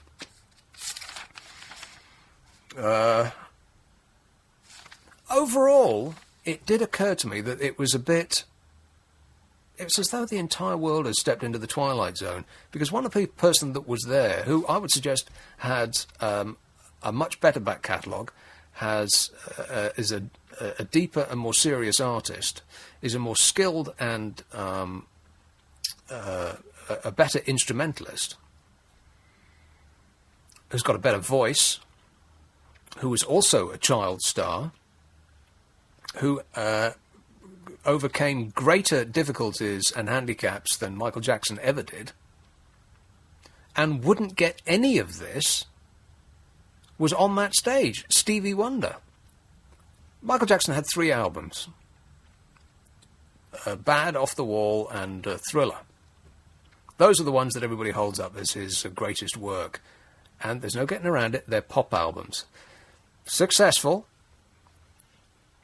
but it's essentially disposable dance records. Stevie Wonder, on the other hand, he had at least 4 of the best albums ever made. I mean, even if you talk to a rock fan, they would say that the Fulfilling Us First Finale, Talking Book, whatever the other one is, Innovisions, and Songs in the Key of Life, even a rock fan, even people who don't like soul music would admit that they're 4 of the best albums ever made. And he wouldn't get any of this. BBC would not clear its schedule for the evening to bring you coverage of Stevie Wonder's funeral. They just wouldn't. Why not? The only reason I can come up with is that Stevie Wonder doesn't dance. Is that it? I've got more. You can join in if you like. 0845 6060 973. Everything is going extremely well. You bet your life it is. Here's a call on the M25 first this hour. Daniel. Good evening. Yes, Daniel. Hi there. Yes, I was listening to you whinging on about Facebook, Nick, and I've had my own frustrations with it. It amazes me that in the old days, if you wanted to speak to somebody who you'd met or you didn't know, you could just ring up the directory inquiry. It didn't cost anything. Somebody delightfully helpful would find their number, and that was it. You could ring them up. But now, with all the new technology, it's so much harder to actually find the person you want to make contact with them than it was years ago, isn't it? I mean, you can't find somebody's mobile number from any directory service, although I think there's a new one about to launch. Facebook's even worse. You try searching for somebody's name and you get people in Afghanistan and Saudi Arabia and America. And, that's right. Never mind trying to navigate their menu system, because I think have been frustrating you, haven't they? How that man has earned that much money from inventing Facebook is an absolute mystery to me, because it's one of the most unpleasant things to look at, apart from anything else, and it's absolutely indecipherable trying to figure out anything with it. And the help topics are no help at all. Yeah, you try searching for something, it takes you right down the garden path, doesn't it? Very confusing. It's infuriating. Have you actually had any success with it? Have you managed to use it on a personal level? Yes, I have. But what you get, though, is, and there doesn't seem to be any way around it, is all of the people, every letter of every conversation that anybody has on Facebook is spread all over your own site. And it's just... Oh, I hated it. And the amount of hours that I wasted this week that I'll never get back. Yes, time is money. Yes, if somebody... I suffer from lots of people sending me requests to add a little green patch to my garden, whatever that means, or to play some sort of silly game, or, I have a standard sort of response to people who send me forward sort of joke emails and things. I just send an email back saying, look, I'm very busy. Please only send me an email if it actually comes from you. But you can't really do that on Facebook, can you? You're a bit stuck with whatever people want to throw at you. Yeah, exactly. And when you do want to try and trace or find somebody, it's well nigh impossible, I think. I was trying to find somebody this week, and somebody I'd met in a shop, actually, and, trawling through people all over the world, and still no sign of the person in question, despite all the photos and search engines and everything else. And then the thing sent me an email, a nasty sort of red email saying, warning, you are possibly being a nuisance or something like that. You're possibly being a nuisance to Facebook users, and we're going to block you if you keep doing this. I was only trying to find somebody. What, was that one of those faces across the crowd and... Yeah, so I met chatting to somebody in a shop, and afterwards I thought, it'd be nice to speak to them again. And yeah, somebody who's going to be studying to be a student teacher. I met them in B&Q in West Norwood, and I forgot to take any details. It was all a bit of a hurry. I was giving them a bit of advice on some stuff in the plumbing, actually. Plumbing? Yeah, I thought they're bound to be on Facebook. Another 30 million people are. Or however many it is now, but no, despite all their search engines, not a hope. Yeah, infuriating, isn't it? Mm. All right. Am I allowed to say their name? It wouldn't help, though, would it? Well, I don't know, they might be listening to you. But then they would have to call me, and I'd have to give you their number, and that's never going to work. Oh, okay, you're not allowed to say your phone number on air, then? No, so in other words, you tried Facebook, and that didn't work, and now you're going to try us. Oh, I don't know. The idea came to me while I was on air. I thought, oh, maybe they're listening to LBC tonight, lying in bed. Who knows? Yeah. Well, we'd love to help, Daniel, but we don't want to. Okay. Thanks anyway. Bye for now, then. Ta-ta. 084. Just hang around the plumbing section of your local hardware store, and maybe they'll come back. 0845 6060 973. Southampton. Hello, Sylvia. Hi, I'm an American visiting your country. Ah, yes. And just wanted to know if the last week or so you all had the big coverage that we had in the States about Michael Jackson. Well, I don't know how much you had in America. Let's assume that it was wall-to-wall, and that's exactly how it's been here.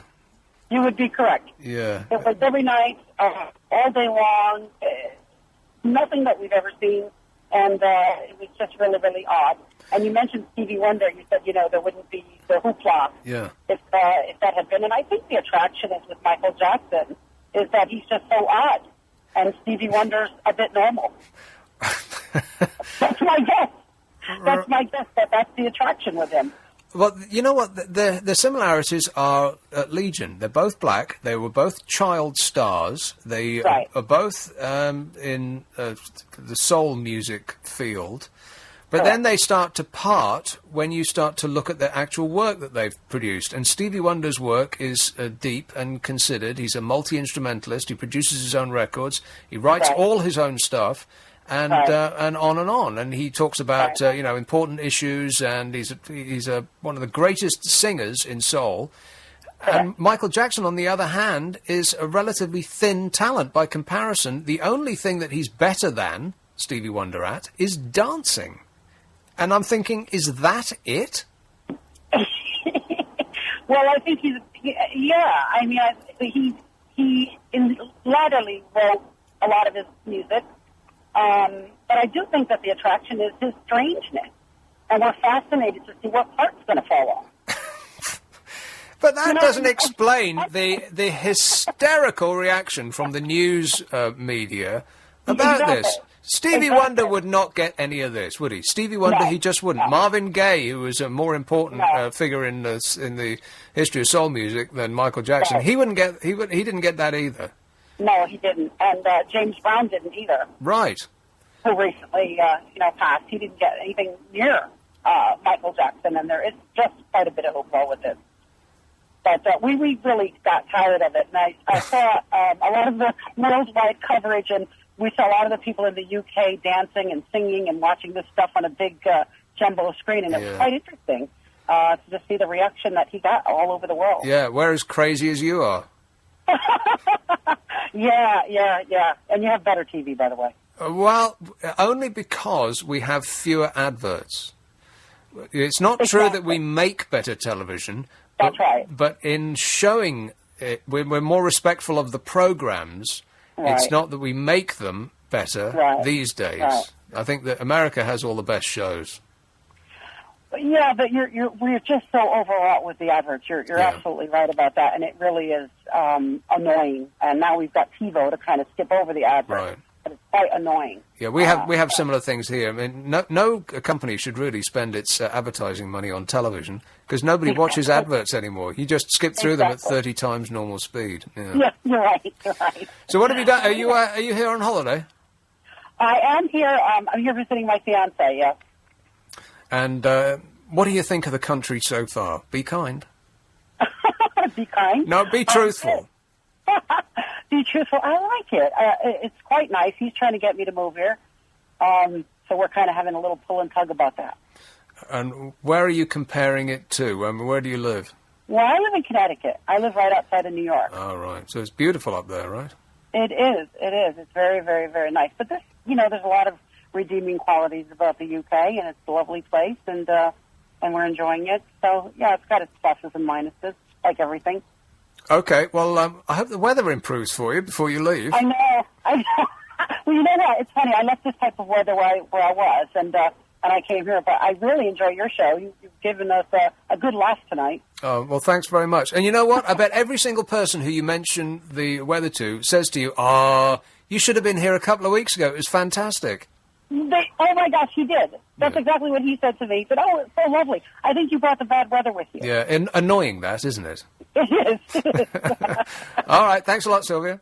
All right, thank you. Bye-bye. Ta-ra. 0845 6060 973. Right, I'll go through some of these texts and emails. Are any of these complaints about this programme? I don't think so. Right, OK. I agree with you that he was not in that coffin. Would he not decompose? I don't know. Maybe we've got some medical professionals in the audience who can tell us, because they do have open coffins for, funerals and so on, so there must be some period before which things get nasty. It was the most impressive casket you've ever seen, I bet, until Usher put his greasy mitts all over it. This one, forget about Facebook, it's out of date now. Try Twitter, because you can take legal action against people who steal your name. Twitter, no. That's got to be even worse than Facebook. Not that I know anything about it, but it's just... no, I just won't. Facebook is supposed to be so easy that a child of 6 could get their own site working in about 10 seconds flat. And I spent all week, hours went by, and I couldn't figure it out. I can't even figure out how to not have an account on there anymore. I tried, and it seems to be following me. Like a Terminator. Nick, that texter or emailer is correct. Women do enable blokes to feel superior. I just got my wife's permission to say so. Don't lose the jingles. Women do enable blokes to feel superior. But what's he saying there? That women enable blokes... Now, do you mean that they in other words, they pat us on the head and say, "That's nice, dear. Well done." Because that's not really what I have in mind when... I don't get it. You have to expand on that. Nick, it's easy to cancel your Facebook account. No, it is not. No. Just change your name. I think I'm going to have to change my name and my address and leave the country and go underground. It's going to be following me forever now. 101 uses for women, this one. Put the women's cricket team in the Ashes contest. Yeah. Some of these are confusing. Maybe the ones that you aren't cutting and pasting are more interesting than the ones that you are. And by what criteria do you cut and paste and give me these? I bet if I went through to the actual ones that are coming in, I'd find more juicy ones. The juicy ones, probably. Yeah, or just some more interesting ones. Radio friendly. Oh, right. OK, well, I can bleep as we go. And none of this works now. I'm clicking and clicking and clicking. I think that I'm right there, aren't I? There's pages and pages and pages, but nothing works. I think for now you might have to stick with the ones on the page. Oh, OK, great. So it is me. It's not computers that's are at fault. It's me. Here is Falconwood. Hello, V. Hello. Is your name V? So it's you that went wrong. You what? It was you that done it wrong, not the your face. It was you. Hugh? You done it wrong. Who's Hugh? You. Hugh? You, not Hugh. Y-O-U. You know you're going on about this Facebook thing. Yeah. Well, I was going to go and learn computers. Don't do it. But you put me right on. Yeah, well, quite right too. You put me right on. doing it. It was a good save. Yeah, because I thought to myself, well, I'm over 70 now. Yeah. And I thought, so I'll learn computers because my writing's so bad when I do letters. No, Vi, believe me, it'll be the death of you. Don't do it. So it was you that done something wrong. was it? No, I believe that I did everything completely correctly. It's the thing itself that's indecipherable. It's What exactly is it then? oh, I don't think I've got the strength. Is it a shop on the computer? Because when you talk about it, it's like a foreign world to me. Yeah, I know. I mean, I used to be a copy typist, and computers, I never touched one. Yeah, well, I think if you've got to the age of, what did you say you were, 170? 70? Yeah. Not 170. You got to that... How old that, are you? 40... I always have to pause for thought. You're making it up. I'm not making it up. I'm trying to remember. I'm 49 in August. You're 49? Yeah. 49? Which is far too old to be trying to figure out something new on a computer. You can't Yeah. teach old dogs new tricks. You sound young. Well, I've been aging massively over the last week, believe me, as will you. Do not try to learn a computer at your advanced age. Don't do it. You know Learn Direct? I was going to go and join that. Well, I'm sure they do excellent work, but believe me, Vi, you'll die of frustration. But can't you just do a basic course? There's no such thing. I mean, you could work a computer for your entire life, and you still wouldn't have any idea what it's doing or why it's not working. But I wouldn't have to get into that, what you've got into, would I? Well, no, but just switching it on will infuriate you, Vi. Would it? Believe me. Yeah. What do you want a computer for? Well, because my handwriting is so bad when I write letters, so I thought I'd do it on the computer and print it off, and it look more official. Well, you just need a typewriter. See, a typewriter? Yeah. Yeah, I suppose so. I could have electric typewriter, because that's what I used to work. Right. Be much better. And if you're a copy typist, you don't make many mistakes, right? No, Right. no. And on electrics, you've got a button that you can clear it. You haven't got to do Tipex or anything. Believe me, and they're virtually giving, even if they're actually manufacturing those typewriters anymore, they're practically giving them away, I bet. Are they? Because nobody wants them anymore. Everybody wants computers. Yeah. Don't do it, Yeah. Vi. Right. The other thing was Michael Jackson, was he cremated? Was he cremated? Yeah, because he was full of plastic, wasn't he? He would have melted. No, I don't think they cremated him. I think they're bickering, or so the report You know, went. look, so my husband died in January, Right. and he was cremated, Yes. and the coffin as well. So when you get the ashes, it's him and the coffin. Well, now I always wondered about that. Do they You do, actually? yeah. Do they actually do it?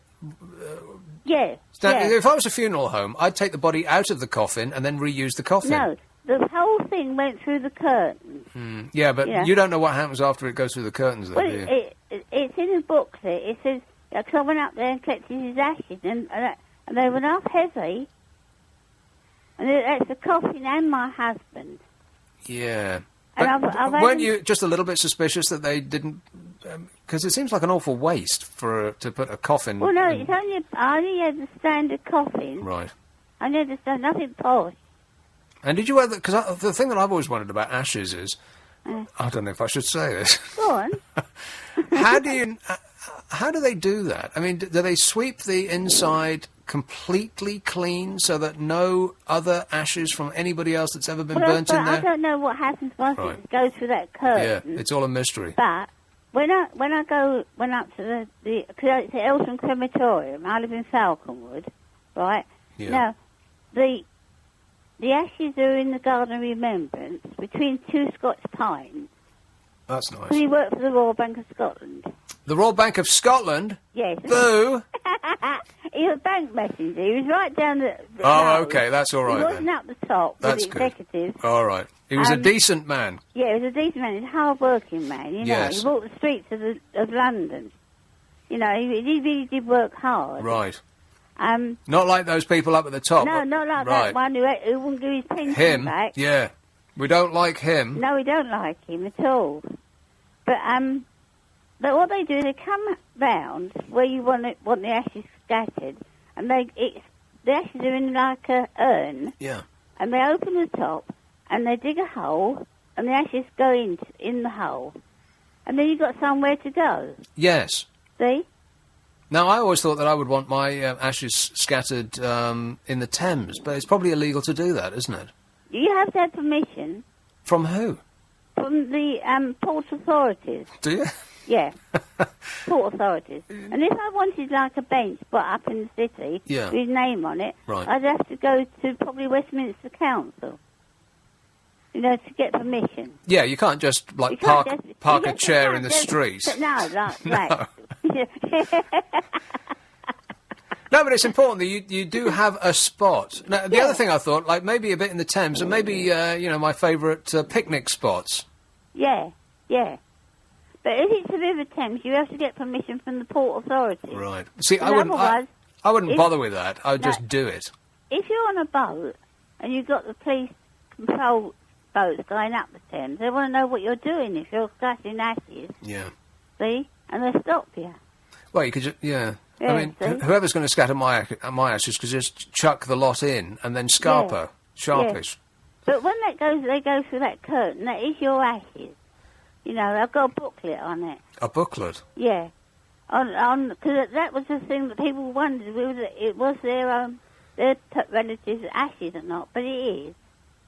Now, And the coffin as well. yeah. Because when you go down the undertakers, they say, make sure he hasn't got any rings on or any jewellery, because some things won't burn, Right. see?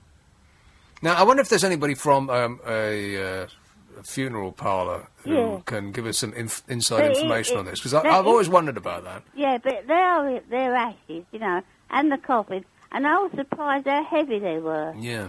Because I went up there to collect them, and they really, it was a hot day it was, and they were really heavy. Because it's him and the coffin. Right. And after what period of time...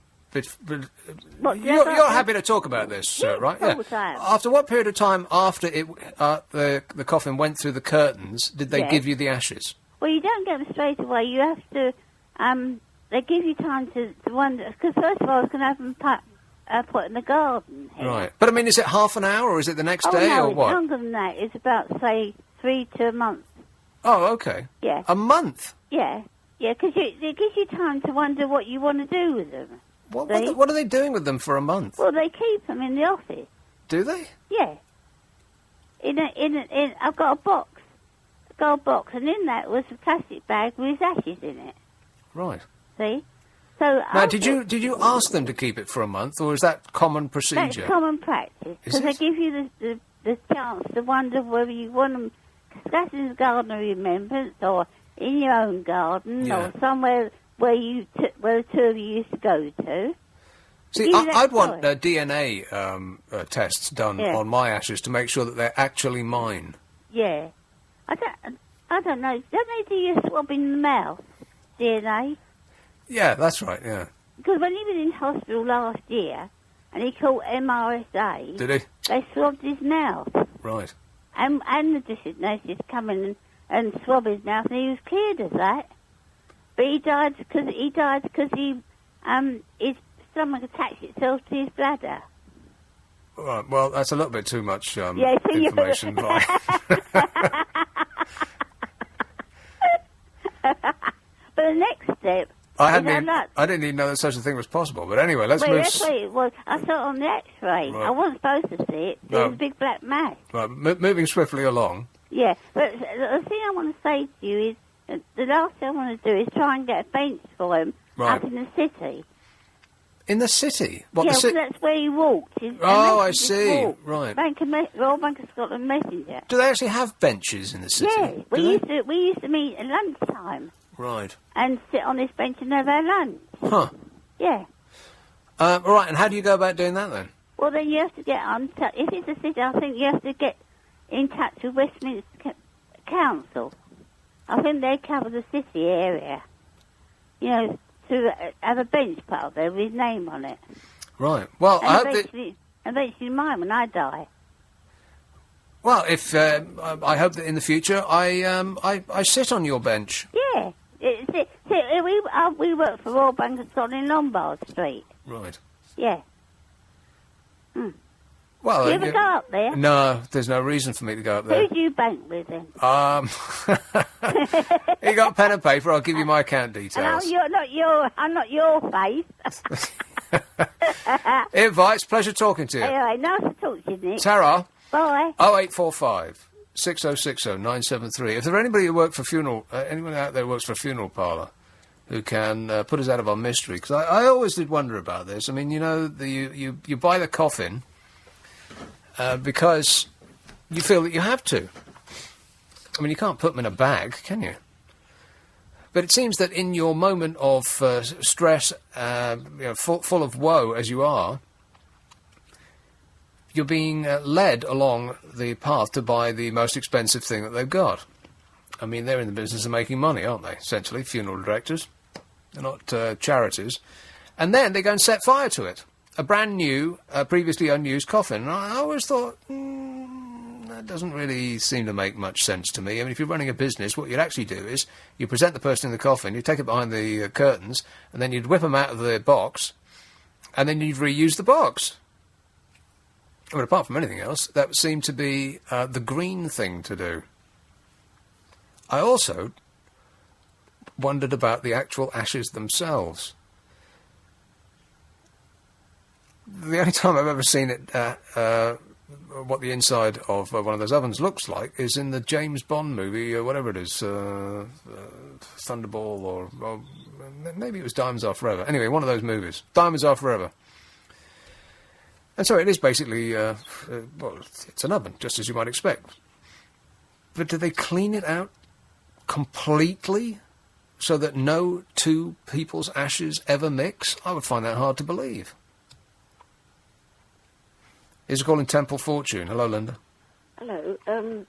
I was thinking up about call centres, but first can I say there's someone called Habiba, a very jolly young woman who's an undertaker who often calls into LBC. So if she's listening, or anyone who knows her is listening, maybe she'll ring in and kind of put you right about these things. Right. Have you ever spoken to her? The name rings a bell. Yeah. Incidentally, I believe that they do more than one body. More than one body is cremated in the oven, but they're separated out in some way. Now, how on earth would they separate them out? Well, I'm not sure, but I understood that when the body goes behind, goes into the behind the curtain, it's kept somewhere, and then they do a few together. It sounds funny. That's awful. It's not funny, I don't mean. No, it isn't. Well, kind of. But that's pretty awful. And I just wanted to say I've kind of been converted to the people at the call centre, because I used to think they were terrible, and it wasn't their fault, and they didn't speak very clearly, and you imagine they hadn't a clue when you talked about, places and different things. But can I say which supplier I'm with? No. Shall I? No. Oh, okay. But anyway, there's one very major, what it's called? Phone company. Computer. What was it called? ISP. When you're online. Broadband supplier. Yeah, that's right. And recently, a couple of times, they've done this amazing thing. I don't know if you've ever had it, where they say, can I do, because you speak to them, and they say, I wanted to take hold of your Yes, that's right. Yeah, they did that to me too. I couldn't believe it. Fantastic. It was like a miracle. The arrow moves around. Yeah. And then when it went wrong, they said, look, if something goes wrong, I'm going to correspond with you on an instant sort of email thing. And they did. And so while we were waiting, he was asking me about the weather, and I was saying, where are you? And he was saying, and I was saying, what have you had for lunch? And things like that. And he was incredibly polite and everything else. But it is astounding that they can remotely move stuff around. It's a miracle. And he upgraded things and everything else, and then he spoke to me directly and checked it was all right. And they're always so patient, and I'm sure they get terrible wages, and they're probably in appalling conditions. Yes, and they get people shouting at them all the time. Yes, and he said, we haven't got much air conditioning, it's 120 here in London. Yeah, Linda, I have to go because I'm way past a break, but thanks very much. All right. 0845 6060 973. Nick Abbott. LBC 97.3. Call 0845 6060 973. Text 84850. Very warm. Did you hear that? Good news. I know. Summer's back. Yeah, but anything could change. I know, in the next 5 minutes. Now, a moment ago, you said something shocking. Tell me. When we were off the air. You said that you were doing the very same thing that your mother was doing. Yeah. Which was looking through a cruise brochure. I thought that you were the person who didn't take cruises. You only did crossings. Well, I didn't say I was... Aha! Well, it was a... Charade you are. It was a brochure full of cruises. I didn't say I was going on one. It was just a kind of sad reality, really, to know that my 60-year-old mother and I do exactly the same thing on a Saturday lunchtime, sitting up in bed with a cup of tea with a few brochures on the lap. Well, I mean, you must be the youngest person on any of these boats that you travel on. Yeah. Everyone must be twice as old as you. 3 times. At least. 3 times. Yeah. It's nice. I got the pick of the bunch. And so have they. Yes. Yeah. This is like our weekly cruise update whenever I come in here. I look forward to this. Should we move on? Okay. Because it must be very boring on the other end.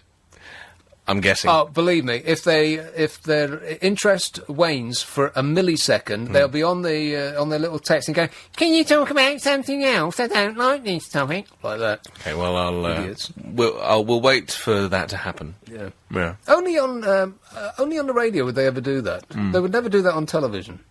Yeah, well, I did the funniest thing by chance last night. I took a call and straight to air whilst my producer was making a nice cup of tea. Uh-oh. That was an accident. Yes. Could you tell Anthony to stop talking about himself so much, please? See? Exactly right. Now, I'm never doing that again. If they're interested if they're not interested, they will tune out. Well, there we are. So, in other words, the people... This is what I just don't understand about the people who moan. All they ever do is moan. Whining and complaining. If you don't actually give them a reason to moan, like, what do you think about, whatever, Afghanistan? No, I mean, it's disgusting, like that. If you don't give them a reason to moan, then they'll just think up reasons to moan and call in about that instead. I don't like what you're talking about. Can you talk about something else? As though we're sitting in their room, talking to them over a cup of tea. We're doing a show. But isn't moaning one of the great British traditions? I mean, if we took moaning out... I mean, if I took moaning out of my show, we wouldn't have a show. Well... And but don't let me start on your show. Well, I try not to moan, and which is why, I'll go for an hour without a call, because I don't give people a reason to moan. Getting calls is easy. All you have to do is give people a reason to moan, and you'll be inundated. Yeah, what do you think about... I don't know, what would it be today? Oh, today would be the weather, wouldn't it? Oh, no, it'd be... what do you think about the recent deaths in Afghanistan? Or... You give people a reason to moan, and they will call. You ask for something positive, and you'll look at that phone line until the day you die, and no one will call. Well, should we try it as an experiment? No, don't do it. Okay. It's not worth it. Okay. We'll save it. I don't like those jingles you play. If you have a complaint, put it down on a piece of paper and pop it in the post. Yeah, not to here, obviously. Just send it anywhere. somewhere Else, yeah. Send it to the BBC. I actually complained about a BBC programme the other day. Why? Well, would you do that? I don't know if you saw... What do you mean complain? Well, I used the official complaints line. Oh, God. It's the first time I've ever done it in my life. You're one of those. Well, it was just very moving. I mean, it was supposed to be a comedy, but it involved kids with guns in a war zone. Yeah. I don't know if you saw the programme.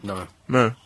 It's a new comedy set in a war zone. It doesn't sound funny. Well, that's the point, isn't it? With foreign correspondents. All, kicking off, and it was supposed to create some kind of comedy drama about it. Yeah. I thought it was a bit too close to the bone myself. You complained? Well, yeah. I don't think that any of those complaints lines that you call up about TV I don't believe anybody actually pays... No. I don't believe they even listen to them. No. I did get a response, though. Because the kind of crazies that leave messages on those things, well, I mean, if they were writing it down on a piece of paper, it would be in green ink. Well, I only did it to get on Points of View, because I quite like that programme. I thought it might do my profile lots of good. Oh, yeah, well, all publicity is good publicity. Exactly. Yeah. So, that's my plan, scuppered. I knew I shouldn't have mentioned it. But honestly, if you were watching something in the cinema, and you didn't like the movie, what would you do? Go and ask the director... the projectionist to put something else on? Well, there is that. Hey, I went to the cinema earlier today, actually. I was going to mention this to you. The first thing they did as I handed over 18 quid for 2 tickets, I know, was to say, oh, by the way, the air conditioning in Scream 1 is broken. Yeah. I was like, well, why didn't you tell me that before I handed over £18? A, I might have asked for a discount. Yes. And B, maybe I'd take my patronage somewhere Yeah, else. exactly. Anyway, I saw Bruno. I knew you were going to say that. Yeah. And? And it's very funny. Is it funnier than Borat? I'd say it's as funny, but it's not as good a film.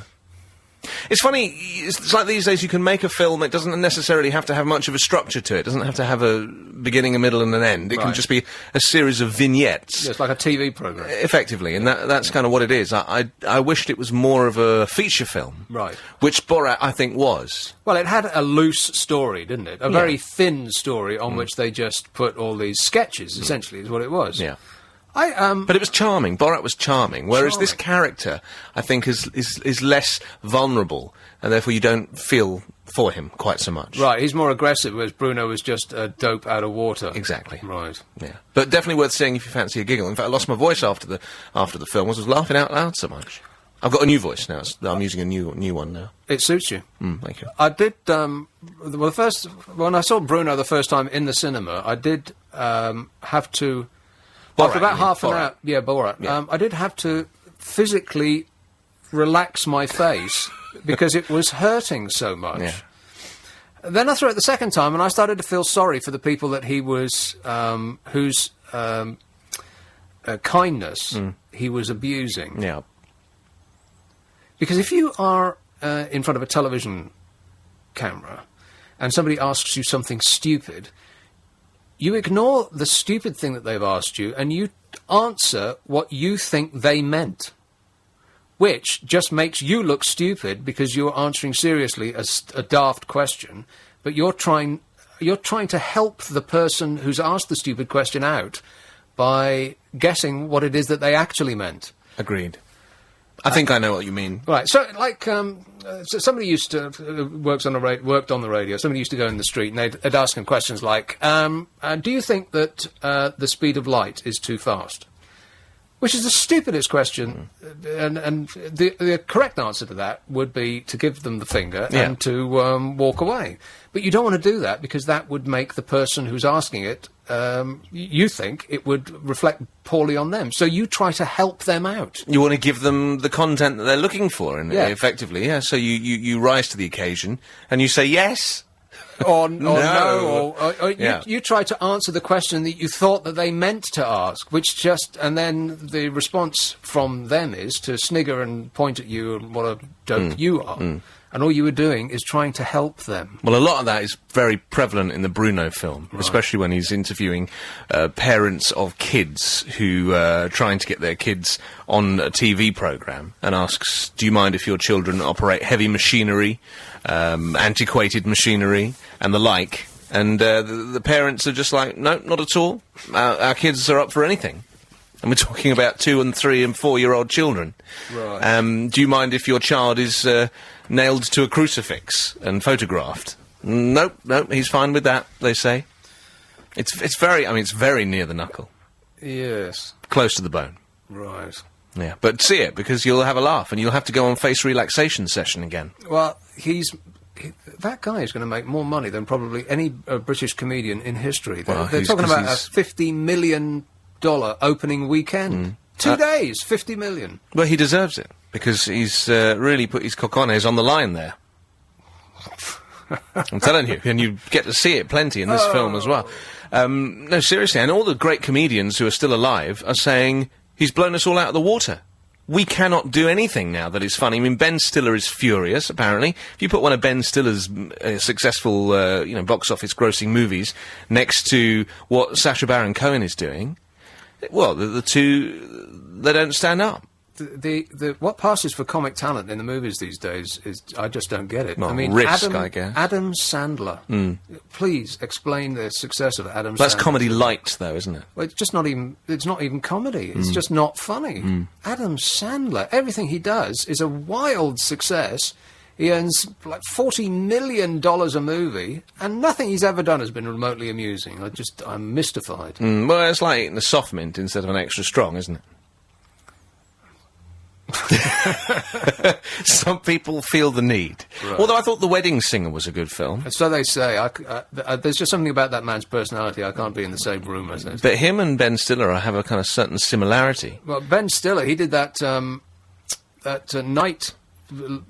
The things come alive in the museum at night. Yes. Thing. And they actually made two. The first one was so bad you thought they can't possibly. So they made do a worse another, one and be even more successful. Oh, Night in the Museum Nights. yeah, Night of the Comedy Dead. Yeah, you said it. But still, it's nice to know that we've got a British comic that is on an international stage now. They all love him. Gary Shandling is one of my favourites, and I'm sure yours. Absolutely. Is saying this guy is incredible. Gary Shandling, he was the fellow that did... Larry Sanders. Larry Sanders, yeah. And done nothing since. I know. He doesn't need to. Well, that's very annoying. I mean, these people who give up at the apex of their career... he's got the right idea. Well, I'm not satisfied. I want more. Well, they made about 200 episodes. I suggest you watch them. They did not make 200 They episodes. did. It was a huge series. Larry Sanders? Yes, No a way. huge series. Not 200, surely. Unfortunately, the DVD you can only, in this country that you can get that's released, has only got 4 episodes on it. If you want to get anything else, you have to get it imported. Well, I think that I got the box set of Third Rock from the Sun because that's my favourite sitcom of all time. So I think I might have to get do a that little bit of the Sanders. Well, it's worth it because it broke the mould. The idea of doing behind the scenes and in front of the camera in the same programme, genius. Yeah, but don't you feel that some people who do give up, we feel slightly cheated? I mean, my favourite radio talk show host is Neil Rogers. He's just retired. I'm distraught about that. I can't believe that I won't be hearing his opinion. I want to hear his opinion on the Michael Jackson thing, but I can't. He might be shouting at the TV in the comfort of his own home, but not on the radio. Can't believe that I won't be hearing him again. I think there's a lot to be said for people that just get to where they're going and then make enough money to stop. I think that I'd love to do that. Well, yeah, good for them, but not for us. Not for us fans who want them to continue until they die. Well, I'm sure you've criticised the same fans when it comes to others in the past. Because we all are fanatical with some people. And it's that fanatical fan base that you probably don't want to work for. It's everybody else that you'd rather be performing to. Right, the people who moan and whine and complain about every little thing that you do, but listen anyway. Those people. That brings us full circle. Yeah, it does. Which is a perfect opportunity to hit the break and for me to go and... Well, you haven't told us what you're doing yet. It doesn't matter. It's going to be good, whatever it is. No question about it. Anthony coming up after the news at 10. Alrighty then. Right, much to talk about over the next 12 minutes or so. Anthony, of course, is not coming up at 10. He's coming up just after 1. Surrey. Hello, Ken. Hi. Nick, Ken. is that you? Yes, it is. Hi, Nick. I'm phoning you up about crematoriums and what I know about the procedures in a crematorium. Would you like to know? And how do you know this? I worked about 20 years ago in a crematorium in London, quite a well-known crematorium. And I was an electrician then. I'm not an engineer, but I was an electrician then. And we was refurbing this crematorium. And of course, crematorium has to be refurbished. Oh, blimey, it's a bit of a bad line, Ken, but I think we'll struggle through. I have some questions to ask you. Is that better? A little bit, yeah. I've got some questions. Go on. Do they remove the body from the coffin and reuse the coffin? No, they do not. Why not? Certainly not, no. Why? Well, shall I tell you the procedure? It'll take a couple of minutes, that's all. Well, no, it depends what you mean by procedure. I don't want any gruesome details. Right. No, there's no gruesome details. What happens is the coffin is taken into a chapel, and it goes on what they call the catafalque. And the service takes place, and then the catafalque is like a platform where the coffin then goes off, through the doors or through the curtains, as some people say. It then goes through to the cremation area. And in this particular one I worked in, there were 3 furnaces, and they take the coffin, and the coffin's taken straight from the catafalque. It goes into like a trolley, almost like they use in an ambulance. So they take the coffin with the trolley, they open up the furnace, and they push the coffin in. Physically, they push the coffin in, and then the coffin and the body is burnt. And what happens is, coffin number 1 goes in at the beginning of the day. And if you can imagine that the furnace is massive, it's quite long, the length of a coffin, of course, and it's 2 chambers. You've got an upper chamber and a lower chamber. Once that coffin's burnt, they push all of the ash and all of the bones to the back of the furnace, and it drops through a grate at the back to the lower section. Then they go to the lower section. They use a massive hoe. It's a long hoe, and they pull all the remains to the front. And they go into a box. They come out of the door at the bottom section, and all the remains go into a box, probably about the size of double the size of a shoebox.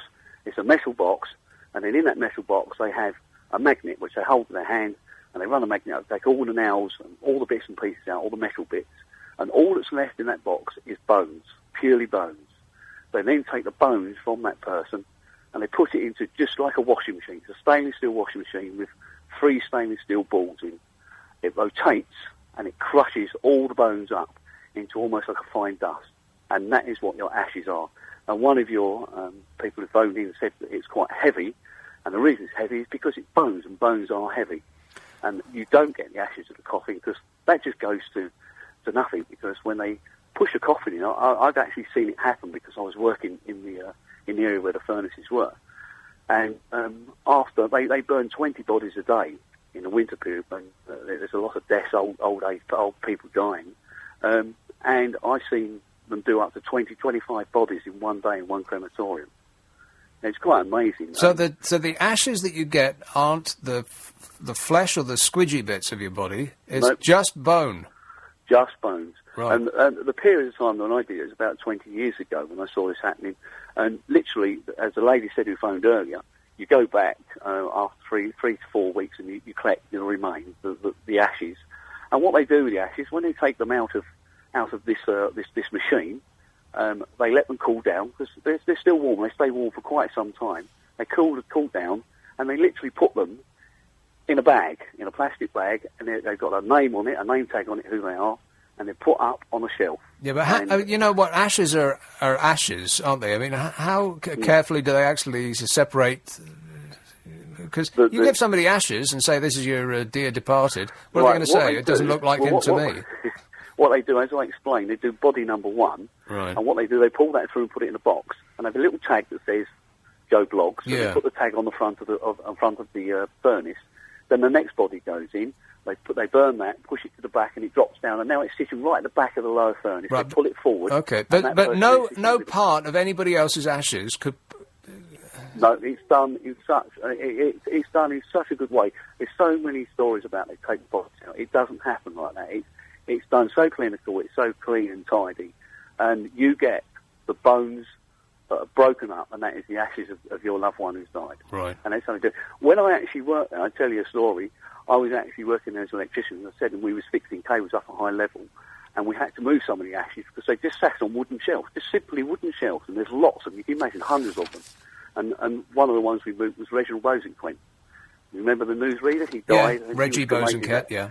He was actually cremated at that, and I felt quite, I don't know if I can say honoured, but moving the ashes of Reginald after he just died only a week before. Right. What's inscribed on his urn? And finally. I don't know. But that was just a plastic bag. That was before they was picked up. But that's how it's done. But now, all I can tell you now, it's done totally different.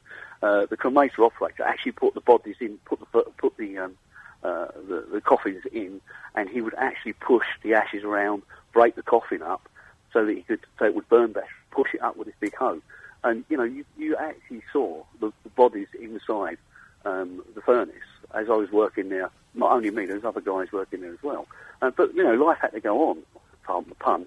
It had to go on. They still had to do their work. Well, listen. So there's two piles of ashes. One is all your squidgy bits and the wood that you went in there with, and one is the bones that get crushed up in a washing machine, as you described it. So what do they do with the ashes that are your soft parts? Well, if you could imagine, when you burn paper, the coffin is wooden, and most of these coffins, unless you wouldn't buy a hardwood coffin to burn. You'd only do that if you was burying. So the coffins literally are a chipboard with a veneer on. Right. They look very nice, but that's all they are. And I've been there sort of 4 o'clock in the afternoon after they've been burning bodies from 9 o'clock in the morning. And you can imagine when they open up the furnace and put the coffin in at that time of day, it is so hot. It's 2,000 degrees C. Yeah, but you're not answering the question. What do they do with all those extra ashes? Right, it literally incinerates. It burns to nothing, absolutely nothing. What I can tell you, and I won't go into too much gore, but what I can tell you is what is left of the body. The last thing that's left, apart from the bones, of course, is the gut and the gullet. And when you see a gut and a gullet in the actual furnace, it almost looks what you can imagine like a burnt swan. It's like the stomach with a gullet, and it's like a round ball with a gullet. And we used to see that quite often. And the cremator operator had to try. It was a job for him to break that up, and he used to have to break that up. You can't see me at the moment, Ken. But what I'm doing is I'm screwing my face up, wishing that you hadn't started to tell me this. But now it's all done computerised. Oh, computers! Oh, well, say no more. What they do is they put it into a furnace, and you can't. The cremator operator can't mess about. It's not that they mess about. They don't go for that procedure. It's all done, and it's even more clinical. The body's burned. It's all done by computer. If computers do it, then it couldn't possibly go wrong. Yeah. So Ken, thanks very much, mate. You've grossed everybody out. Well done. 0845 6060 973. We've got a lot of people who want to talk about incinerators, and I think let's assume that we've got all the information we need. Right, any further texts and emails that are worth reading out here? Nick, I love your jingles. Look forward to them. They make me chuckle or laugh out loud. Yeah, that's what I thought. There you are, you see. People are ganging up on that idiot with time on their hands who called in a little while ago saying, I don't like this about your programme, and I don't like that, and can you change the subject and do this and do that? Oh, blimey, get lost. Get your own show, and I'll complain about yours. What else? Huh? I'm talking to you. You're talking to me. Okay, well, there's the list of uncensored. Oh, you want me to go through? Oh, okay. Well, I've just highlighted the more interesting ones. Hello, Nick. You have received the. Have you received the email from Michael Jackson's lawyers wanting to put his legacy fortune into your account? Not yet. No. I'm still waiting. The New York Post was reporting about the Michael Jackson coffin and where they've put it, and it's all a bit of a mystery. And is it in Berry Gordy's crypt, or is it under a towel over here, or have they hid it in the back room? and the headline was, because it seemed to be magicked from one place to the next, abracadabra. Did you see what they did? Abracadabra. But we didn't actually get around to this Michael Jackson memorial, and I guess if I talk about it next week, then it's going to be far too much ancient history. But just some random thoughts. Mariah Carey conducting herself. I'll reach and emphasising the last syllable on every word. I'll reach out to you, and I'll be there, like she's got the hiccups. You know, like the Speaker of the House used to. Order. Lionel Richie. Wow, he was fantastic. Lionel Richie is the same age now as he was 20 years ago when we saw him last. He had some really dreary pop songs, but good grief, could that man sing? That was fabulous. Al Sharpton came along and won the Jack Nicholson Award for the most over-the-top oratory. What is he on? And then one of the children, what looked like the eldest child of Michael Jackson, chewing gum throughout the entire thing, and looking as though he just wasn't that bothered. Oh, well, yeah. Whatever. Slow hand claps from the crowd during a quiet moment, which I thought was completely inappropriate. And then a white guitarist walked onto the stage. Who was that? He was the only white guy in the entire event. Did they know he was white when they booked him? Who was that? That resolution, by the way, debated by the House of Representatives, that Michael Jackson be noted as a world humanitarian and an icon of our time. That's been thrown out. That's actually not going to happen. Nancy Pelosi, the head of the House, has poured water all over that. I talked about Usher touching the coffin, his fingerprints all over that high shine. And he ain't no Lionel Richie, that's for sure. And then, right at the end, the most bizarre thing of all, some fat kid came along and warbled the Smokey Robinson song that Michael Jackson did so brilliantly, as though to underline how great Michael Jackson was. Who was he and why was he there? Just a question that Anthony will not be dealing with after the news.